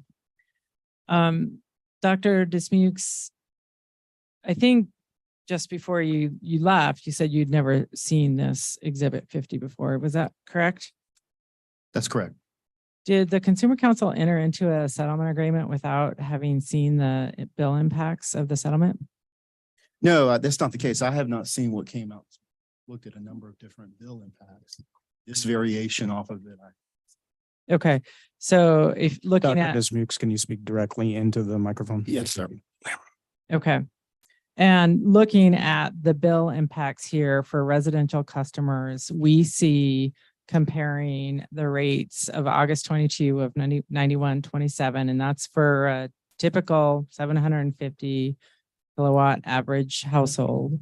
To today, we see that that's a 28% increase. Do you see that number there? Yes, ma'am. Okay. I'd like you to look at the settlement itself and just walk through a couple of things in that. Okay. Do you have it in front of you? I believe so. Hold on. Okay, I do. So I want to just do a little bit of rough math with you here, if you will. So in paragraph 1 of the settlement, we're looking at a increase on the electric side of $81.9 million, right? Yes, ma'am. Okay. And then the gas increase is in the next paragraph, and that's about $14 million, right? Yes, ma'am.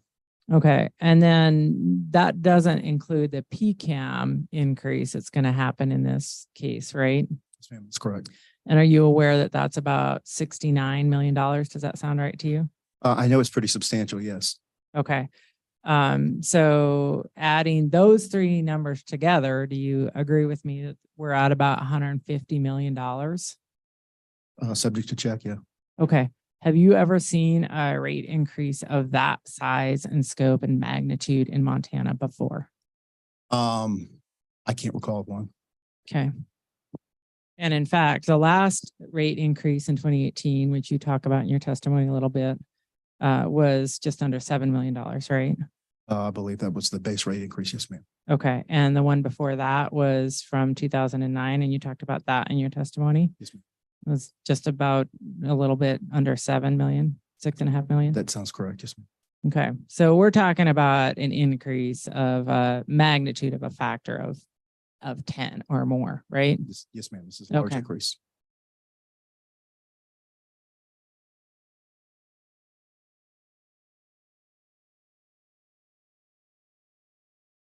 And on the settlement document, if you look at the table 1, page 4, and I think you said you were in the room when Mr. Bieber was testifying, correct? Yes, ma'am. Okay. And did you hear Mr. Bieber's testimony when I was asking him about the rate increase for residential and GS1 secondary small businesses? being 93% of the total increase that's being imposed here. Did you hear that? I remember the math calculations, yes, ma'am. Okay. Do you have any reason to disagree with that? No, ma'am. Okay. So historic rate increase, $150 million. Residential and small businesses are taking 93% of it, right? Based on those numbers, yes. Thank you.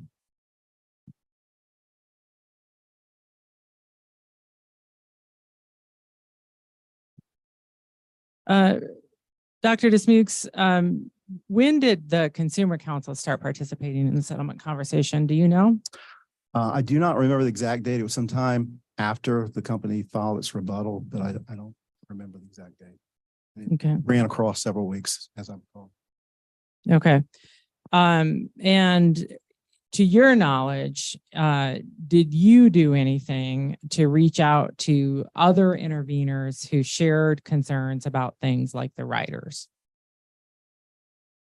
I don't know. Let me clarify my role in all of this, and that is, I provide advice to Mr. Brown. Mr. Brown is the one who's the advocate for the consumers, and I just provide the information and the numbers and the advice to him. I don't know who he may have spoken with. Okay. So. Fair enough. And I don't know if you need to speak into the microphone or if you're getting picked up okay on the, just want to make sure. Okay. Dr. Dismukes, what did the Consumer Council do to reach out to the public and talk to them about this significant rate increase? Do you know?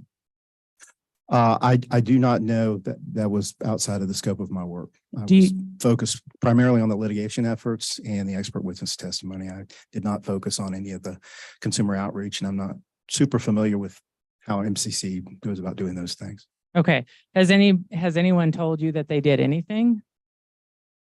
They haven't told me, but I haven't asked either. We've really been focused mostly on the litigation and the numbers. And so it's not that it hadn't happened. We haven't discussed it. Who at the Consumer Council can answer that question? Do you know? I'd ask Mr. Brown. Okay. All right. So as far as you know, there was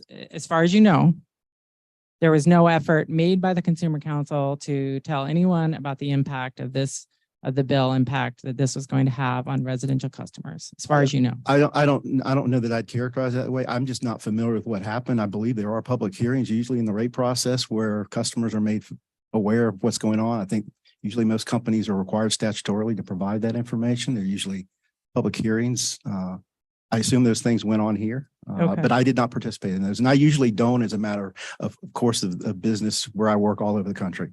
And we can move on. Thank you, Dr. Dismukes. So there was some question about, and I'm going to go a little bit, I think, outside the scope of the settlement, if that's all right, President Brown. I think we're here for everything. Yeah. Yes. Thank you. Yes. Dr. Dismukes, you talk a lot about regulatory lag in your testimony, right? Yes, ma'am. Correct. Actually, before we go there, I want to look at paragraph 15 of the settlement. If you'll do that with me, please.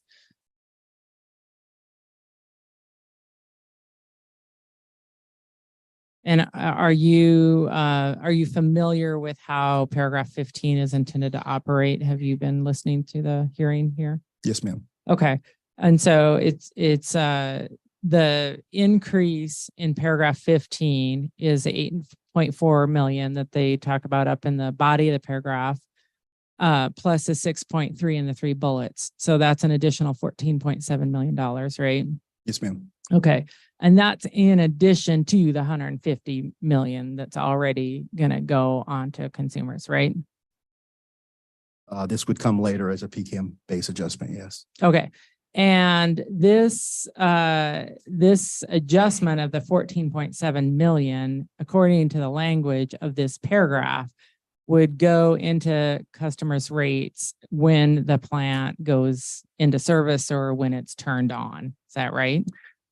It would go into service when I think there's a twofold threshold. One is when it's in commercial operation, it's used and useful, and the commission has made a finding that it is prudent.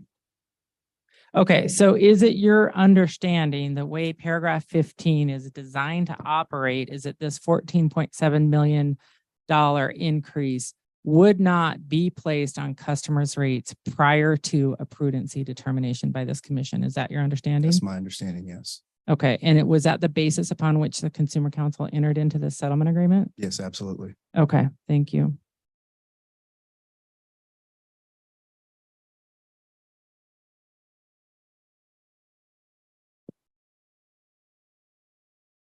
Okay, let's talk about regulatory lag a little bit, switching gears. You talk about that in your testimony, and it's my understanding, and maybe you can correct me if I'm wrong or help me understand this a little bit better, that regulatory lag actually can be a benefit to consumers. It's my understanding from your testimony, it works both ways. Do I have that right? Yes, ma'am, you do. Okay. How is regulatory lag a benefit? How does it work both ways? How does it benefit the utility? Well, between rate cases, if a utility is generating cost efficiencies between the last time it set base rates, those gains and increased earnings will go back to shareholders. Okay. And so the utility holds all the cards in terms of determining when and how and whether it comes to the commission. Is that right? Absolutely, yes. Okay. In your experience, have you ever seen a rate case that wasn't brought by a utility? It's been a while, but I've seen them. And what percentage of the total number of rate cases is that? Probably less than 10. Okay. And I'm going to ask you a couple of questions about your testimony at pages 116, 117. You may not need to have it in front of you. You might be able to follow along with my questions. I'm going to ask you about the prior rate cases that this utility brought, and you said that you had reviewed the studies in those rate cases. So do you remember reviewing the 2 prior rate cases that this utility brought in Montana? What page are you at? I'm at page, it says 117 of 118 at the top. There's a couple of different paginations, but in the header at the top, it says 117 of 118.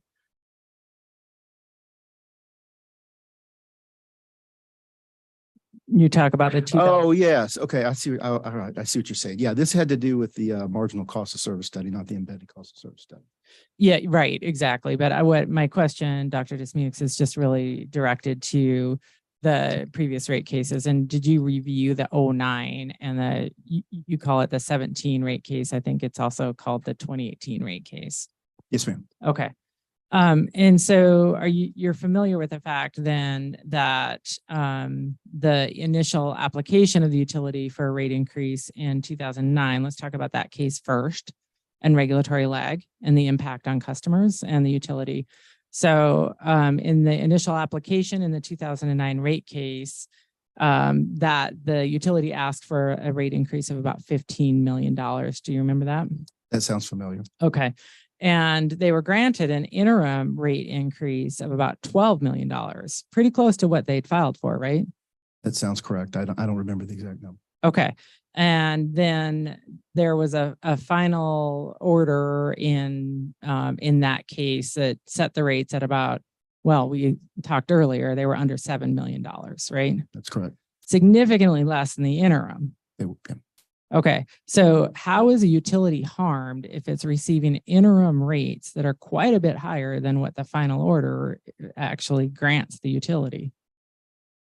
I don't know that we're talking about the same things. I mean, you're looking over the long run between base rate case. You're talking about within a base rate case. I'm talking about between base rate cases. So if Northwestern has a base rate case, the commission issues an order, and they see large shifts in costs, like we've seen recently with supply chain problems, labor issues, other types of input costs, those are going to have negative impacts for them. And if there's no way to generate synergies or efficiencies in the interim, then that's an example of how regulatory lag can have a negative impact. So then the utility can file a rate case, correct? That's correct. Okay, and then as we just walked through with 2009, there, and as has happened here, because customers are paying it now, there's a very, very significant interim increase in effect, correct? That's correct. Okay, so, and then we saw in 2009, and we'll go to 2018 next, that the interim was in fact quite a lot higher than the final rate increase, right? Yes. Okay, so let's go to 2018, and in that case that you reviewed, the initial application was around 35 million, remember that? That sounds familiar. Okay, and the interim request was just under 14 million, 13.8. Does that sound right? I'll agree, subject to check. if I Okay. remember. And an interim order was granted of 10.5 million. So they asked for 35, just about, they got an interim order of 10.5. And then there was a black box settlement in that case. Remember that? Sounds familiar, yes. Okay, and that was the final settlement in that case was about 6.5 million, right? Okay, so less than the interim. Mr. Dismukes, you have to verbalize your answer. Yes, ma'am. I'm sorry. Yes. Okay. Okay, thank you. So the final settlement, 6.5 million, initial request, 35 million, interim of 10, and a final settlement of 6.5, right? Correct. Okay. So again, the utility files and is pretty quickly granted an interim that ends up being significantly higher than the final, right? That's correct. Okay, so what is the harm to the utility of regulatory lag in And I these would, cases? yeah, I would again argue that we're talking about two different things. You're talking about things within the filing of a rate case and lag between the time that a utility makes its application and the time that the final order occurs. And that's not what I'm talking about in my direct testimony. What are you talking about? I'm talking about the time between rate cases when they, Okay, between rate cases when they've concluded. So when this case is over with and the commission issues an order, those rates will be set until the company decides to file another case. okay. I have two threads that I want to ask you about what you just said. Okay. So the first is, who decides when to file a rate case? Utility does. Okay. So if they're not earning what their authorized rate is, how do they fix that? They come in for a rate case. Okay. So can you explain to us if the utility, one of the complaints that we heard about the utility is they have an authorized rate, but they're not capable of earning at that rate? How does the utility fix that? Do they need the commission to raise the ceiling that they can't reach right now? What I don't really understand what's going on there. Can you educate us? Yeah, I don't understand what you're asking though. Okay, so the complaint from the utility was we have an authorized, return, and we can go out and we can earn at rate X. So they've got their ceiling set by the commission, and they're not getting there. Okay. And so their answer to their problem is to come back to the commission and say, can you raise this ceiling so we can make all the money that we need to do our business? And I don't understand. Can you educate us about what this problem is? And is that the right way to go about fixing it? Yeah, so the whole premises of all your questions are kind of mushy and all over the place. Let's back up. I'm a little sorry, bit. I don't understand anything. This is a very complex Sure. field, and Well, I'm let's- asking you to let's go- help us work through Let's it. go through it. So I think one of the arguments. So stop right there, Mr. Dismukes. Please don't talk over each other. So, all right, please answer. So I think the argument that utilities are making these days and why they're asking for tracker mechanisms and this issue of regulatory lag has come up is because of the, excuse me, because of the capital expenditures that need to be made to ensure things such as reliability, resiliency, other types of clean energy investments, et cetera. And when you make capital investments on a rapid basis and your rates are fixed and those have not been moved into rates, you're going to wind up essentially under earning unless you generate more sales or you generate greater efficiencies in your other operations. So that's usually the basis, and the whole context, I think, of the discussion in the tracker mechanisms within my testimony has been that these are addressed towards these capital investments that utilities are making in some instances, which are non-revenue generating themselves. Unlike in the old days where you may have had investments that were done primarily to serve growth.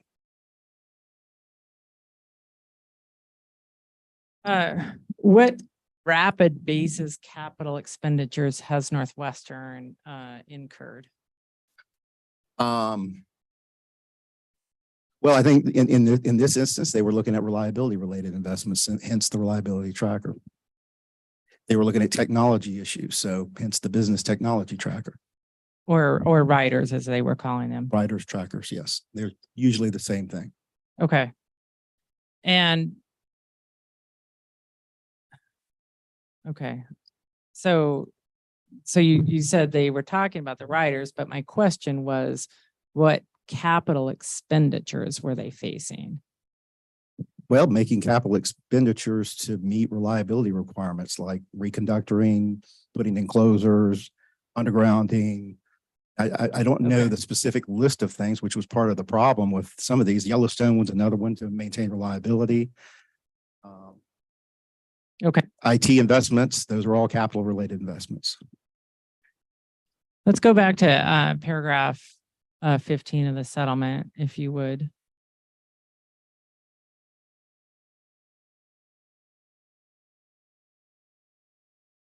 And Dr. Dismukes,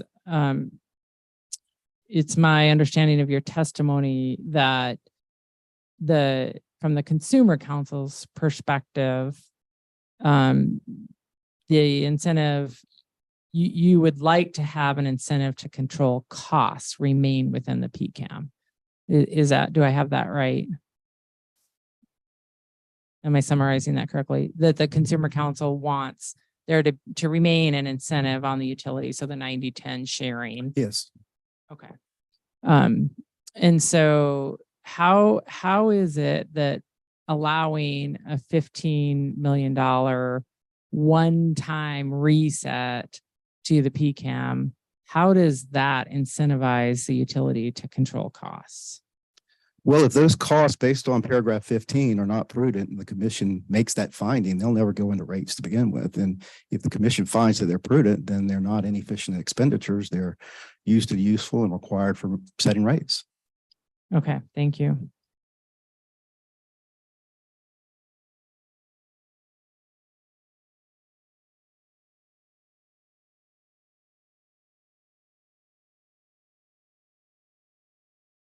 Dr. Dismukes,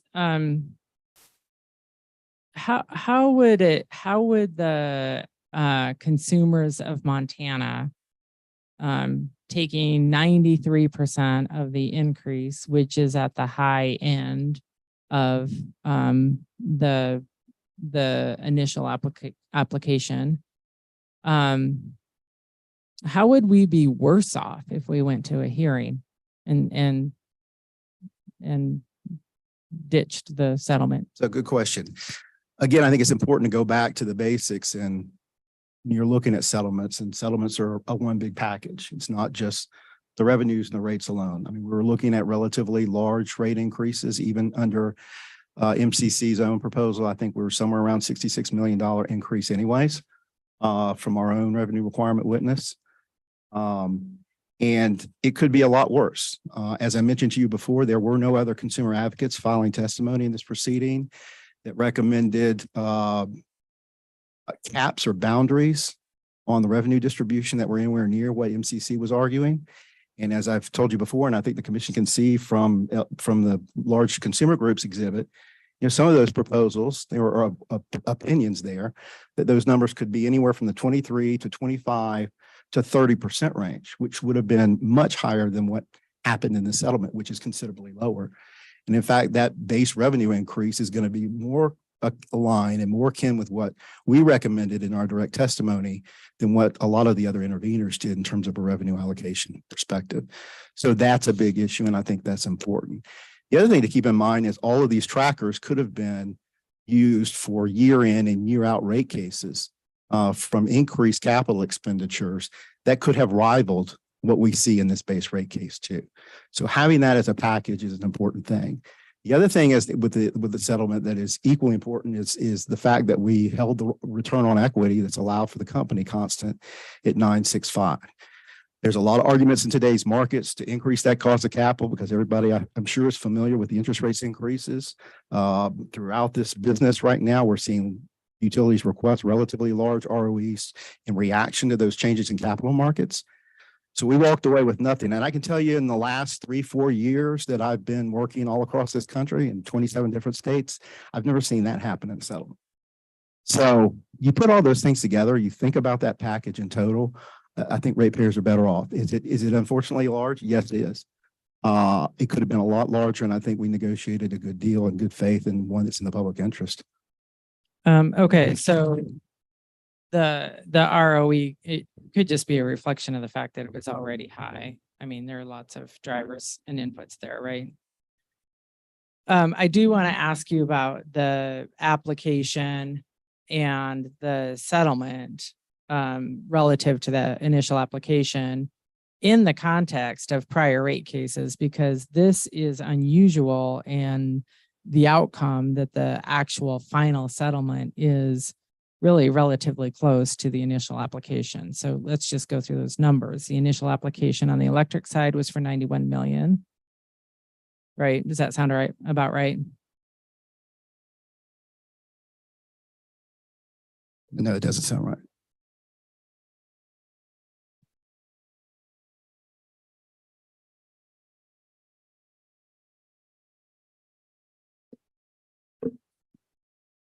Dismukes, do you have the initial application in front of you? Excuse me, I do not have the application, but I do have a work paper where I have the initial information.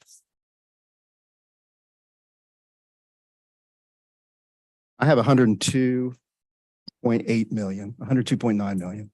Oh, yeah, I think that's right. I'm sorry. Okay, 100, so 102, around 102 was the initial application. And then we're looking at a settlement of the 67 for the electric service and then the 69 for the PCAM, right?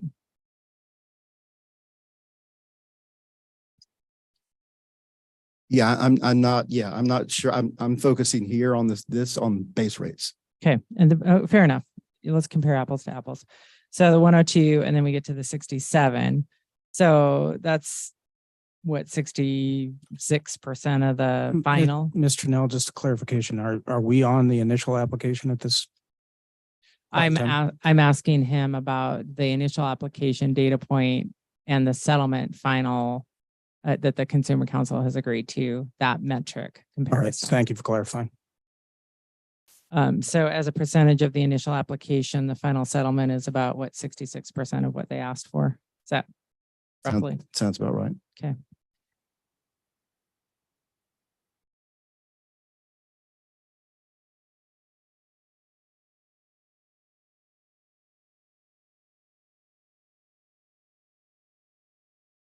I think we know who the absconder is, but given his service to this country, we're going to absolve him from the donut requirement. All right, Ms. Chanel, please proceed. Thank you. I'll take a donut. Only if they have sprinkles. Dr. Dismukes, are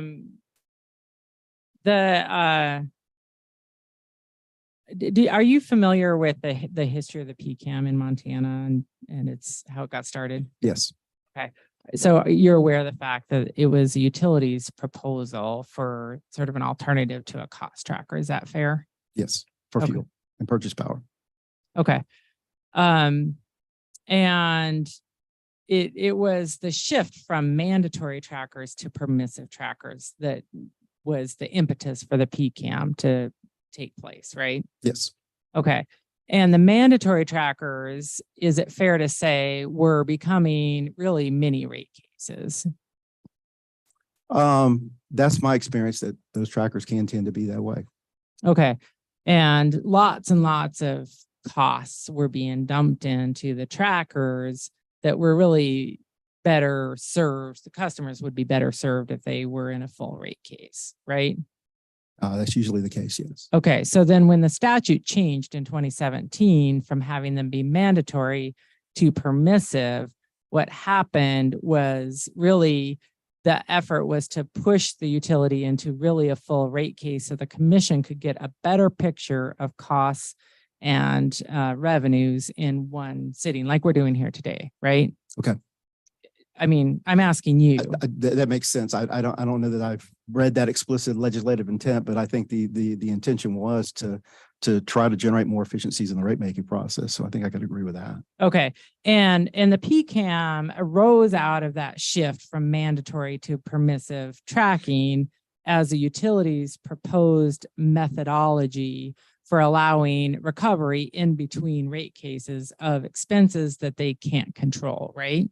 Correct. Okay. How is the building of the Yellowstone gas plant an expense that the commission or that the utility can't control? Well, Yellowstone's not going to get recovered in the PCAM. That's your understanding of how it's going to work. That's what the stipulation says. No part of it will get recovered. No capital costs will get recovered in there. So the overwhelming bulk of the cost, which is the capital investment associated with Yellowstone, forgotten how many, $700-800 million, whatever it is, whatever, it will not be, I don't remember what the number is, but it's not going to be in base rates. Okay. In paragraph 15. Excuse me, it's not going to be in the PCAM. Thank you. But in paragraph 15 allows for recovery of some of the costs associated with the gas plant, but only after a prudency review. That's true. And some of those costs, if the plant were operational and had been before the base PCAM were set or are PCAM eligible anyways, I think one or two may, or in the gray area, may not have been. So those would be unique booked there and ultimately would be pulled out in the next best base rate case at the time, if they're found to be prudent, at the time of that next base rate case when the PCAM is reset. Okay, I want to clarify because I don't really understand. What is your understanding of what would go into the PCAM based on the settlement? Those costs that are outlined in paragraph 15 and no more. So $14.7 million. Yes. Okay. So what we took to 208 million in the settlement would go up another about 15. Yeah, it would, yes. But there may be other adjustments that go in the PCAM, so it's hard to say where rates would go at that time. I mean, right now the PCAM has a pretty high deferral because capacity and energy has been pretty high. If you look through the end of last year, gas was trading at $8 to $9 in MMBTU. It's down to, I think, this morning, $2. So I suspect by the time we get back for another adjustment, those prices and the wholesale power prices and the gas prices are probably going down. So there could be other adjustments. Where that winds up impacting rates, I don't know. There's a lot of things that would be moving at that time. And just to clarify, what you were talking about were other unknowns that lie ahead, right? That may shift the PCAM up or down. Right. I think you were asking, will those rates go up? And it's just going to depend. These costs will be allowed. What happens with the other cost is yet to be determined. And how there'll be a reconciliation with that. Okay. And just to be super clear, I think we've gone over this point, but I want to be very clear for the record that 14.7 million is not going to be an automatic adjustment in the PCAM. Is that your understanding? Can you clarify what you mean by automatic adjustment? Do you mean it's just once it comes on, they send a bill and we put it in the PCAM? Is that what you mean by that? That's what I mean. Yeah, no, that's not the case. There will be a prudence review at that time. Okay.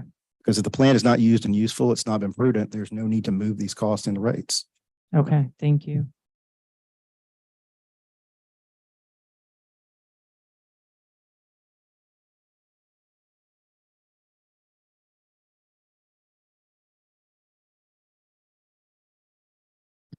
Mr. President, I think I'm done with my questions. And thank you.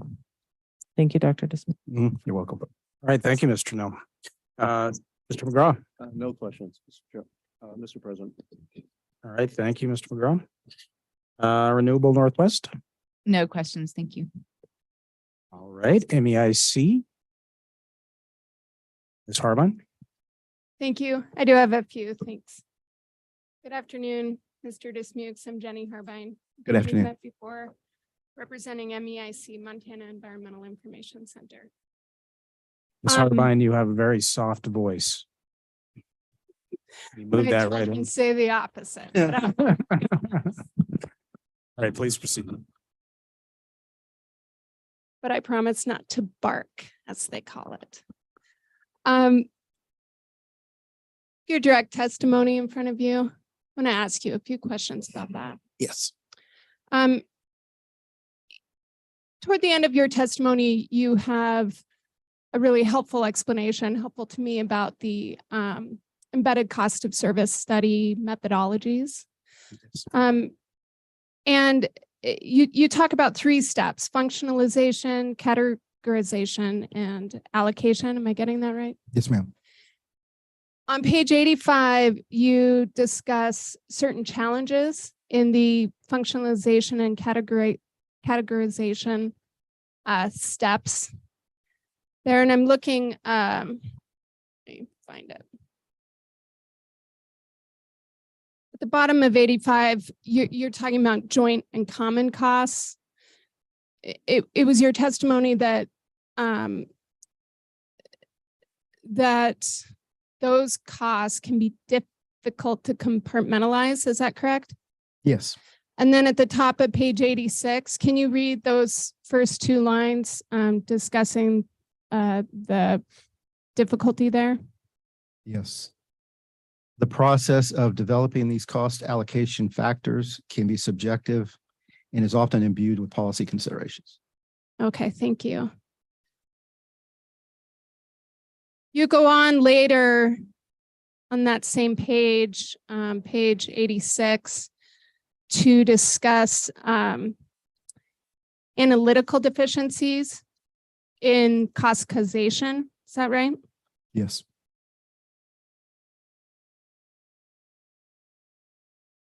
And what is the conclusion you state in your testimony as to the regulator's role in light of those analytical deficiencies? Well, I think these costs are all estimates, and we used a cost of service model as a tool to inform us about where those costs are and setting rates and allocating revenues. But we don't necessarily have to slavishly follow those all the time, because there are deficiencies, there are ranges of errors in how those estimates are conducted. And so often recognizing some of those unique challenges and recognizing that we have other public policy considerations when we're dealing with a regulated utility often leads to some subjectivity in terms of how we decide what class is going to get what increase based on their cost of service results. Okay. And so your recommendation is that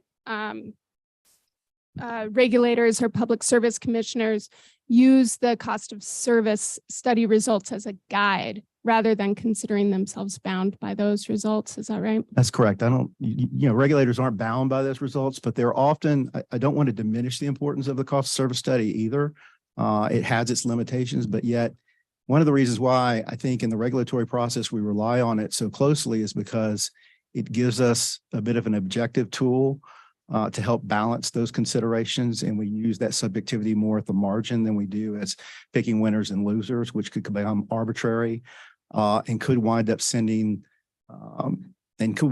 unintended consequences, because rates could wind up getting high for certain types of classes that have other competitive alternatives.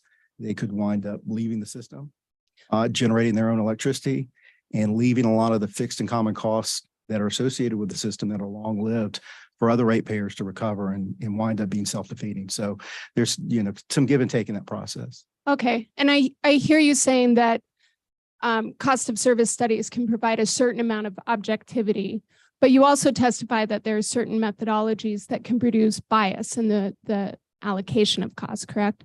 Yes.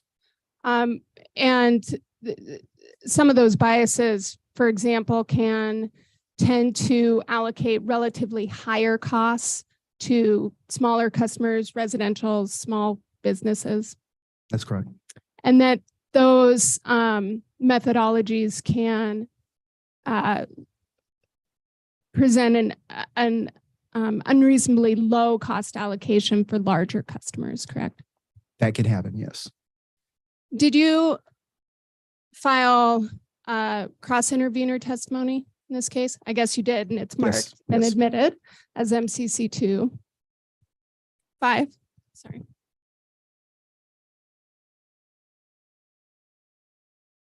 In that testimony, you criticized the large customer groups embedded cost of service study, correct? Yes. And you identified some of these same biases. What Yes, I can did. you describe those for us briefly? I think the big issue revolves around how plant costs, in particular, and the capital investments are allocated to customer costs, to customer classes, and which factors you wind up using.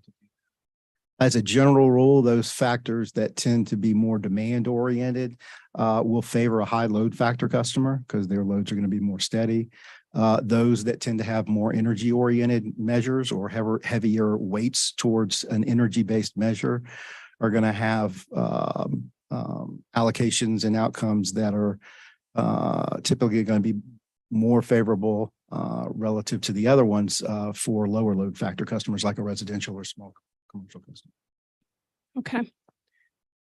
Did the LCG correct any of those or address any of those concerns in the final cost of service study? Well, scratch that. I won't ask you about that. You recommended maximum and minimum increases relative to the overall system average increase, correct? That's correct. And what was the maximum you recommended?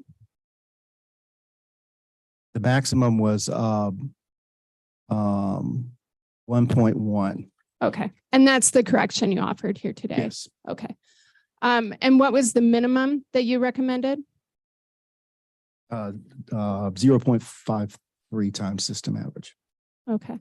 And is that minimum reflected in the ultimate settlement cost allocation? It is, the minimum is 0. So no class gets a rate decrease. So it's comparable in theme, but the number has been lowered to a threshold of 0 as opposed to 0.53. Okay. Is it fair to say that if the minimum that you recommended had been carried over into the settlement, that would allow, for example, a reduction in the residential customer rate increase in the final settlement? It depends on how it got allocated, but in theory, yes, the headroom would have been higher and you could have redistributed that, assuming you could have gotten to a settlement that included that kind of a provision. Okay. And I just want to give you the opportunity for a little cleanup in your cross intervener testimony. I believe that 1.25 maximum appears in your cross intervener testimony. Oh, okay. Well, it should be changed to 1.1. Okay. Can we just let the record reflect that every time? Yeah, every time that I set the maximum, it should be 1.1, which is consistent with one of my exhibits. I don't know how the 2.5 got in there. Okay. For the record, Mr. Chairman, that appears on pages 2 and 26, at least, of the cross intervener testimony. Thank you, Ms. Harbine. Yes, thank you, Ms. Harbine. Thank you. That's all my questions. All right. So the time is now 4:15 p.m. I think that we can probably get through the commissioner questioning today. And then we'll see where we're at in terms of time for purposes of recross. All right. Vice President Fielder.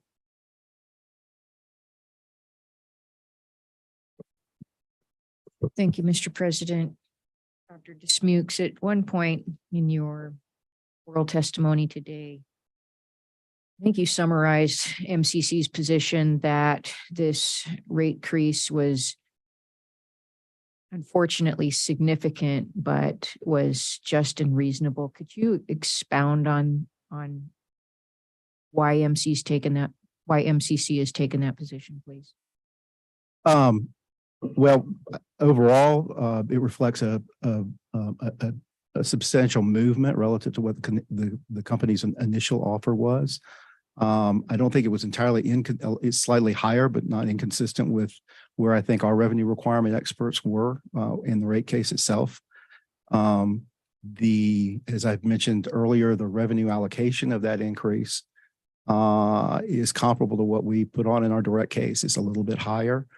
But in return for that, we got a bigger decrease. We got a decrease overall from the revenue requirement. So that, coupled with all the other factors that I discussed earlier in terms of the trackers, the ROE, the other factors as a composite bundle for a settlement, was a good outcome, I believe, for residential ratepayers. Thank you. And Dr. Dismukes, you also discussed the point that this is a historic increase. What do you attribute the significant difference in this case to as compared to other cases? Can you summarize or nutshell that for us? Yeah, I think I'm going to have to punt that one on to our revenue requirement witness who might be up later, Mr. Smith. Thank you. That's all, Mr. President. Thank you, Vice President Fielder. Commissioner Pinochi. Thank you, Mr. President. I want to talk a little bit about irrigation rates. When you have a rate increase with a cooperative or say MDU, Consumer Council has to represent those customers as well. Is that correct? That's correct. Would you agree that if we raise the rates of irrigation with Northwest Energy, that the cooperatives are going to turn around and say, we're going to raise the rates of irrigation? Northwest Energy did. I've heard this over the years. You suspect that'll happen? I don't know. I'm not familiar enough with how co-ops work in Montana to be able to say that. I've often seen other things. I do work in a rural part of the country. And I know in Louisiana where it's a little more free flowing, those rural co-ops will go after those customers and get them away from the IOU. So I don't know. I think the rules are a little bit looser in Louisiana where that happens. I don't think they're quite that loose here in terms of going in, and we have a very loose we don't have defined service territories per se in Louisiana. Whether you're 300 feet or closer to the customer, you can serve that customer. When I see the rate increases with the co-ops, that's exactly what they do. They look at Northwest Energy and say, they raise the rates. We have to look at that too. I think that they're going to expect me to bring that up today, right? So, but Commissioner Pinochi, can I ask a question though? With those co-ops, I mean, they're self-governing institutions. I mean, their board of directors has to answer. Their customers are their members. Well, I'm a cooperative guy. That's my energy. I mean, they're increasing their rates themselves, right? Well, let me tell you that when I have to deal with a rate increase. Stop. I must confess that that was one of the most interesting procedural mechanisms I've seen in my 2 years on the commission. Mr. Dismukes, I appreciated your line of questioning very much. But I would just remind our witnesses that the commissioners asked the questions. I was just trying to understand better. I'm sorry. It wasn't my intention to do that. Commissioner Pinochi, please proceed. Oh, it's just getting fun. All right, so I look at the Montana Consumer Council to lead, to represent the ratepayer. And in this case, it's making it where I absolutely have rate shock. And how I qualify that is we can listen to the voicemail on my cell phone, my home phone, my work phone here. I've never heard anything like it. Okay. So we definitely have rate shock. Okay. So if we were to take the rates that we're adding to the irrigators and add it to, say, Walmart's pricing, would you agree that the food pricing is connected to irrigation, which would raise the rate of food that they sell at Walmart? And here's where I'm thinking. Could we agree that if we raise the rates to Walmart and not the irrigators, that this would be beneficial to the ratepayers, the farmers, and the end user on the price of food? And keep in mind, if I have farms that say, I'm not going to farm anymore, I can't afford it, the price of food could skyrocket. The unintended consequences, this could be the worst area to raise rates. And a better area could be the large customer group. How would you answer that? So I think this gets back to one of the earlier questions about why we use cost of service models to begin with to do these kinds of allocations, because they set that basis for at least some kind of objective standard for allocating revenue responsibilities to customers. And if we were to start setting rates in a manner like that, I would be very worried about what the unintended consequences are. Because in part, that would assume, as part of your question, that if we do raise those rates, Walmart is going to react in the way that you say they will.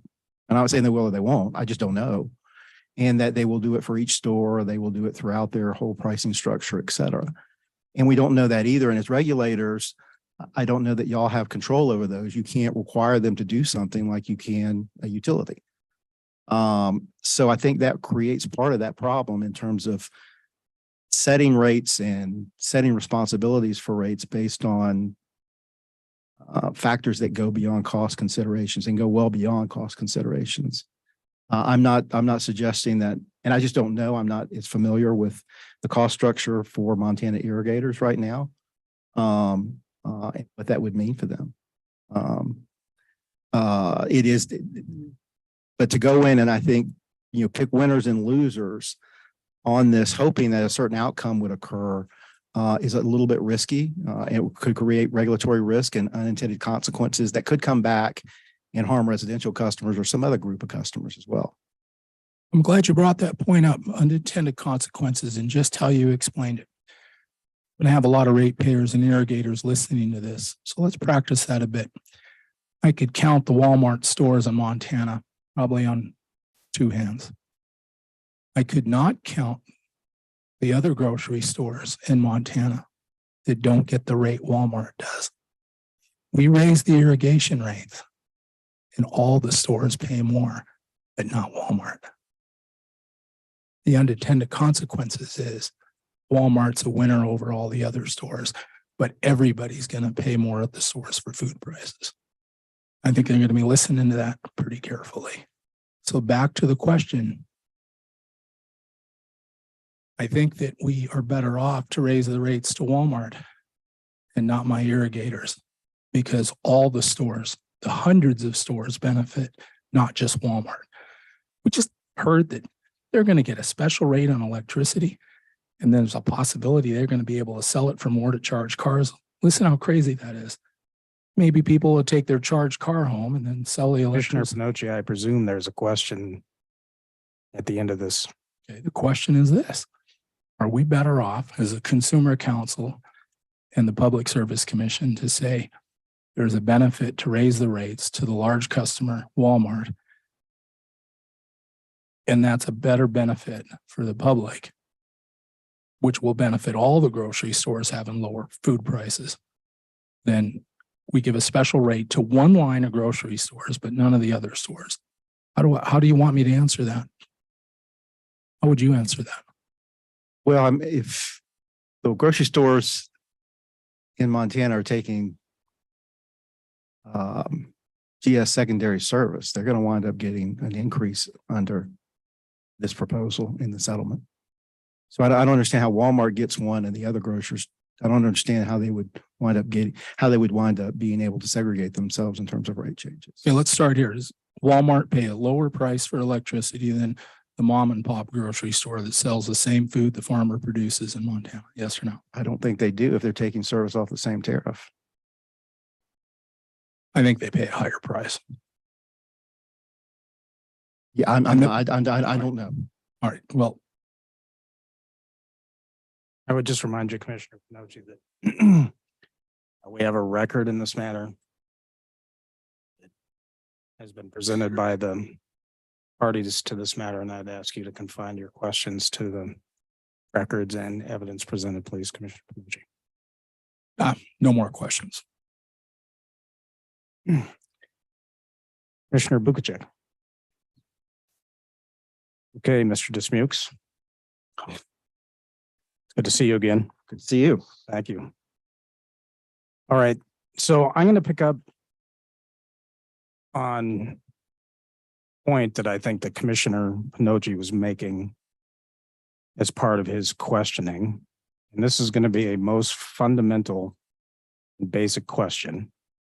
But I would like to start my questioning with this premise. Are you familiar with what the role of the Consumer Council is as defined in the Montana Constitution? Yes. Can you explain what that role is to your understanding? It's my understanding, I don't have it memorized, but it's my understanding that they serve as the statutory representative for ratepayers in Montana for proceedings before the Public Service Commission on utility regulatory matters. You did a fine job of characterizing the Montana Constitution. All right, let's start with that fundamental principle that you have a constitutional duty to represent consumer interests before hearings before the Public Service Commission. All right, so my next question then is, have you reviewed the pre-filed testimony of all of the non-settling parties to this matter? I don't believe I've seen all of it. I've seen some of it.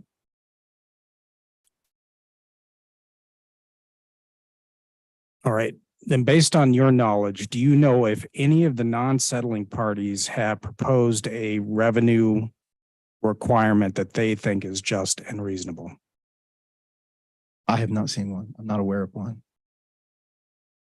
Do you know if any of the non-settling parties have proposed a rate design that they believe is just and reasonable at this point? I'm not aware of one. Okay.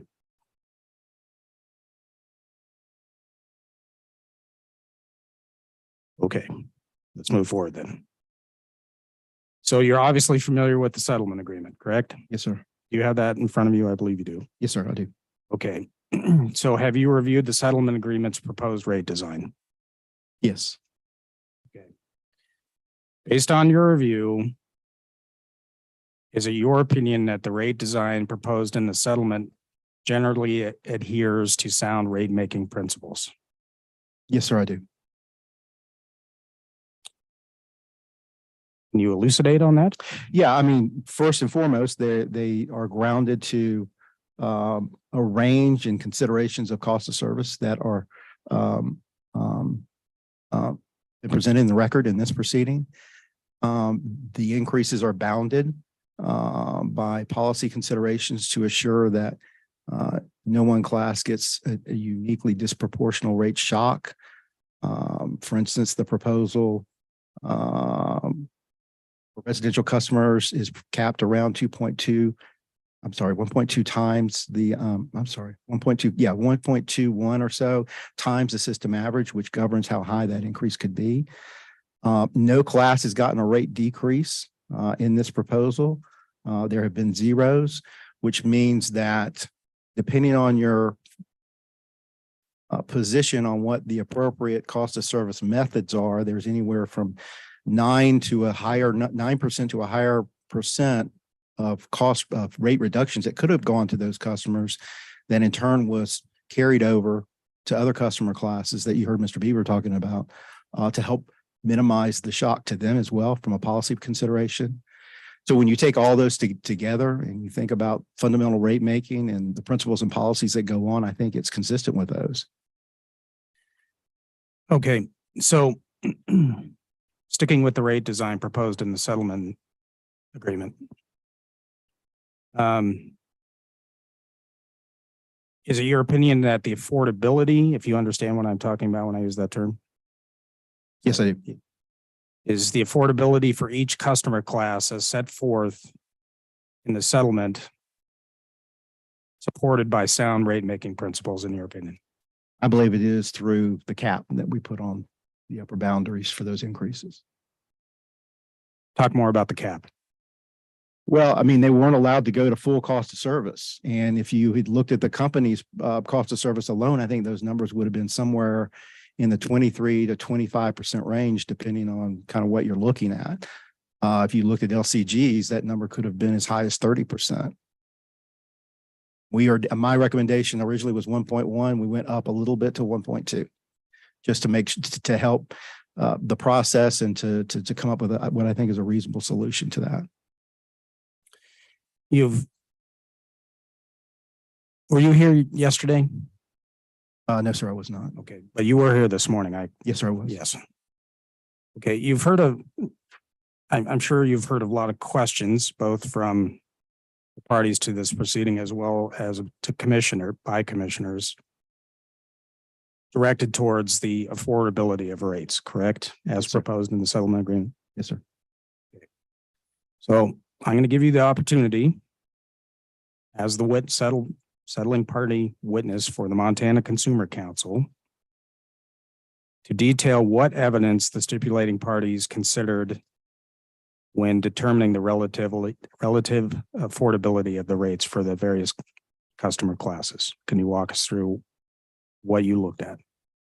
I think the single focus was to assure that no class got too much of an increase relative to what cost of service was. So the cost set the basis for where dollars would go, but we assured that even if the cost of service said those numbers should go higher, they didn't go higher. And they could have gone higher, much higher. And as you mentioned before, there wasn't any other testimony in the record advocating moving those down. There was no other alternatives but the ones that MCC had, and it was the 1.1. So the only other number we had in the record were numbers that were substantially higher. And I think in the settlement, we defended against getting an adverse outcome that would have been higher than what we recommended, or significantly higher. Mr. Dismukes, I know from you appearing before the commission that you have testified as an expert witness in many rate cases across the country, correct? Yes, sir. So you are certainly familiar with what is required of the commission as the decision maker in this matter, correct? Yes, sir. And what we as the decision maker are limited to is the evidence presented in the record, correct? Yes, sir. And so is it your testimony at this point in time that the commission has not been presented any evidence by the non-settling parties as to, this is a redundant question, but you see where I'm going with this, as to rate design, correct? Correct. If I look at the distribution of recommendations, ours is down here. There weren't 5 others that were supportive or equal to the ones that the MCC had provided in direct or cross-answering testimony. And same goes for the revenue requirement, correct? Yes, sir. Okay. Now, with that being stated, I would like to pick up where Vice President Fielder directed to you. It is your testimony today that what we have been presented with as a commission is a substantial rate increase for residential customers, correct? Correct.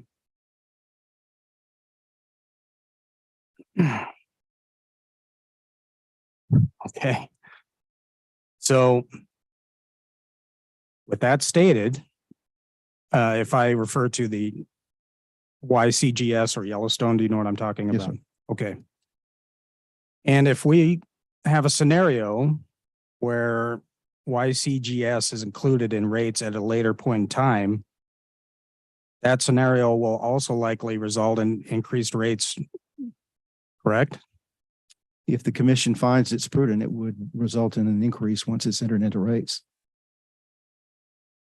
All right. Then as the MCC's witness,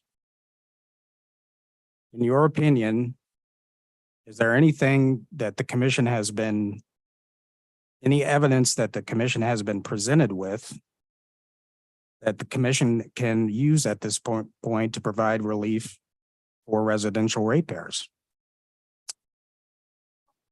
Outside of the settlement that we've proposed, I can't think of anything in addition to that or to supplement the proposal right now without it changing the settlement terms. Okay. That's a nice transition into the settlement. Can you go to paragraph 15? Yes, sir. You obviously reviewed that paragraph. I'm there. Okay. You would agree with me the paragraph discusses the agreement among the 5 settling parties and would allow Northwestern to file a one-time application to adjust the PCAM base, correct? Yes, sir. As well as the property tax base, Yes, sir. and to obtain a prudency review concerning YCGS, correct? Yes, sir. Okay. and you've heard testimony, you may have heard testimony about whether or not paragraph 5, if approved, would bind the commission with respect to any future application. Have you heard that testimony? I'm familiar with it. What is your opinion on that? I don't believe it does. Why not? I think it binds the parties to this agreement that the company will be allowed to make this application, but it doesn't predetermine the decision. The decision's still the commission's to make. Okay, and as your understanding of that paragraph 15, as written, that is it your opinion that paragraph 15 of the settlement agreement would not prevent other parties, the non-settling parties, namely in this case, from opposing a future application on procedural or legal grounds? Is that your opinion? So from a regulatory analyst position and not a legal position, it's my understanding that non-settling parties will still have the opportunity to go in and address these issues on their own. They're not bound by this.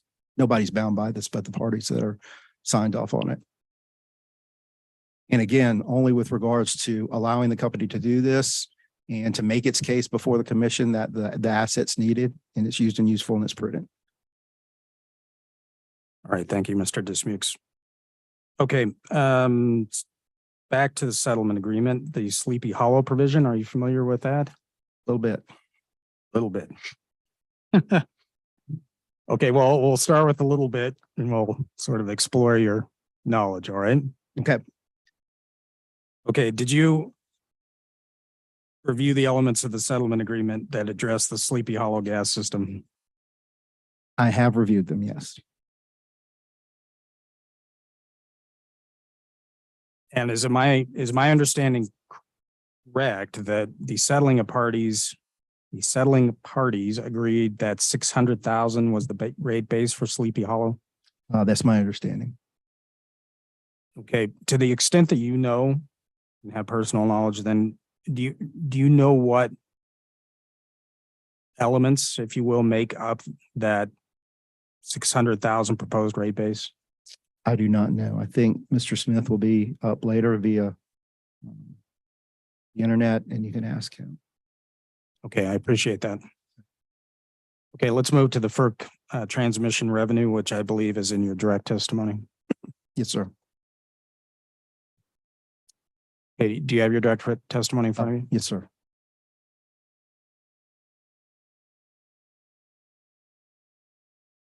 Okay. Turn to page 8, please. 8? 8, yes. Okay. Like 8 is enough. All right. You and I are of an age to remember that. Yes, we are. All right, on page 8 of your direct testimony, it's my understanding you provided testimony regarding the appropriate FERC transmission revenues. Yes, sir. To be included in the electric revenue requirement. Yes, sir. And on that same page, page 8, it's my understanding you used both the FERC revenue crediting approach and the jurisdictional cost of service study to calculate the FERC transmission revenue. Is that correct? Yes, sir. All right. Do you have a preference based on your many years of experience in this area for use of the jurisdictional cost of service study or in the alternative, the FERC revenue crediting approach? Do you have a preference for one or the other? So it's my experience typically that these are done by jurisdictional cost of service studies in other jurisdictions that I work. It's not uncommon for utilities to provide those as part of their base rate cases. And I know in the Mid-Atlantic region, the Midwest where I work, those are not uncommonly filed with the class cost of service study as well. Okay. Hold on one second, Mr. And just to clarify on that answer too, we do have provisions, as I'm sure you're probably aware, asking the question within the settlement agreement that will provide more information on that on a foregoing basis in the next base rate case, particularly as it relates to the generating assets and how they're used to provide ancillary services and other information that we weren't really aware of, but came out during the course of settlement negotiations. And I'm optimistic that hopefully the next go around will be where we need to be on that issue. Thank you. I appreciate that clarification or addition. Do you have exhibit DED-9 in front of you?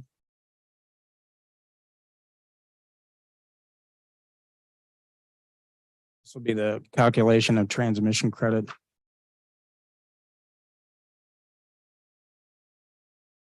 Yes. Are you there? Yes, sir. Okay, very good.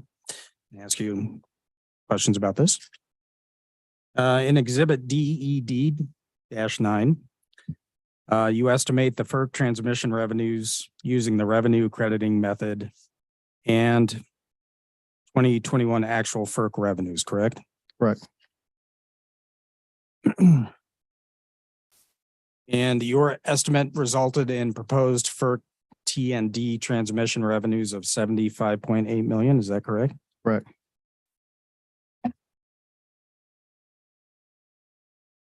All right. And staying on the same exhibit, you estimate the FERC transmission revenues also included 3.6 million in transmission losses, correct? Yes, sir. So that would bring the total then to 79.4 million, correct? Yes, sir. All right. Based on that testimony, then could you explain why transmission losses should be included in the estimated FERC transmission revenues? Because those represent, the opportunity cost of wheeling that power and the losses associated with those transactions and those revenues. Okay. So then back to the settlement. Based on your review of the settlement, did the MCC agree in the settlement with using Northwestern's 69.3 million in proposed FERC T&D transmission revenues rather than your proposal? I'm going to have to punt that one to Mr. Smith as well in terms of how that rolled up. And I remember some discussions about it. I wouldn't feel comfortable answering it.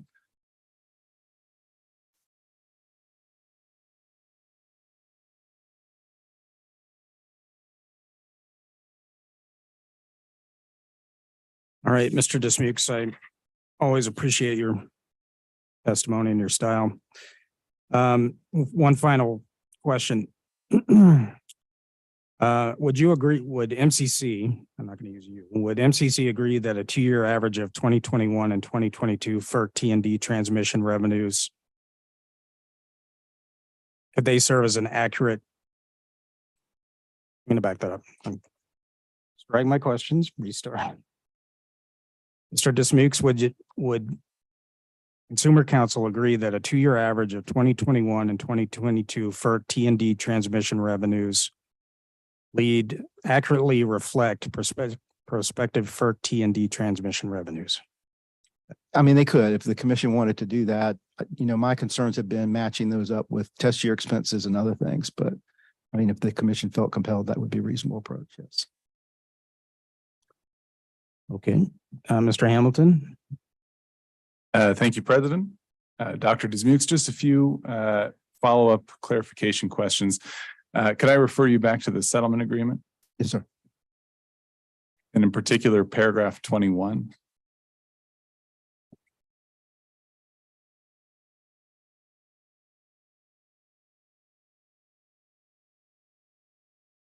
Yes, sir. All right, that paragraph is where the parties have really not agreed to resolve the deferred accounting for acquisition of small natural gas production assets. Is that correct? Yes, sir. Could you explain for me what MCC's position was on that? I'm going to have to punt that one to Mr. Smith. He'll be up later. Okay. Were you here for Mr. Brown's opening statement? Yes. Do you recall where Mr. Brown mentioned that the deferred accounting for those assets should be addressed in a separate case? I believe that's what he said, yes. Okay. Could you then refer to paragraph 16 of the settlement agreement? Yes. And is that the paragraph that discusses Northwestern's ability to track wildfire costs to be through deferred accounting? That's correct. Is there a difference in your mind between the deferred accounting for the small natural gas production assets and the deferred accounting that is allowed for wildfire costs in that paragraph? I have not reconciled those two. Again, I'd have to punt to Mr. Smith on that. There may be nuances that I'm not familiar with. Very good. Last point of clarification, earlier in cross-examination from 350 Montana, I believe there was a discussion comparing Northwestern Energy's original revenue request. And I believe it was discussed as a $102 million figure. Do you recall that? Yes, sir.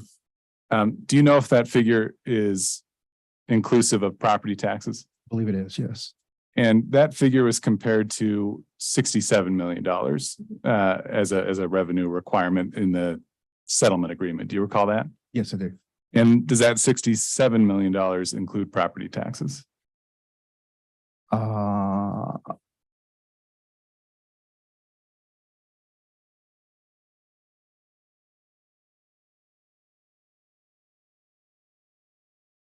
I'm gonna defer to Mr. Smith on that to be exact. I don't think it does, but I'm gonna defer to him. We will take that up with Mr. Smith then. Thank you. Okay, parties. The time is now 4:48 p.m. I think what we'll do, if the parties agree, is to defer cross-examination of Mr. Dismuke. You are available tomorrow. Yes, All right. We will defer cross-examination of Mr. Dismukes, I think, until the beginning of tomorrow's proceedings. I would, before we go off the record for the day, like to know if there's any witness accommodations for tomorrow. Ms. Harlan. Yes, we have a witness, Carl Rabago, who unfortunately, or fortunately, depending on who you are, is in Tokyo right now. Oh, congratulations, Mr. Robbie. Right. So he will be at the agreement of the parties testifying in the morning. And to accommodate his schedule, 8:30 in the morning would be approximately, I think he said 10:30 p.m. in Tokyo. I would love to let him go as early as possible in the day if that suits the president and the commission. I'm certainly willing to accommodate witnesses and their timing. So does anybody object to calling Mr. Robbio first in the morning then? All right, seeing no objection, I think we can accommodate that request. Thank you. You're welcome. Just make sure that he knows that's the time he's testifying and that we have the technology working to accommodate his testimony. Any other scheduling or procedural type matters? Vice President Fielder. Thank you, Mr. President. Just to clarify, were you still planning to break then at 9 for public comment, or are we going to reschedule that as well? Well, we have noticed it for 9, so we will be breaking at 9. Each day, the rest of the week. Yes. Any other procedural matters? So we all know where we're at starting tomorrow. The witness in Tokyo. Okay. And we're all aware we're starting at 8:30 tomorrow, correct? All right. So before we break for the day, I would just like to thank everybody, witnesses, counsel, for a very efficient day of hearing. We covered a lot of ground today. I can say on behalf of my colleagues, I appreciate the spirit with which this hearing is being conducted. We particularly appreciate your efficiencies. So the time is now 4:51 p.m. We will go off the record.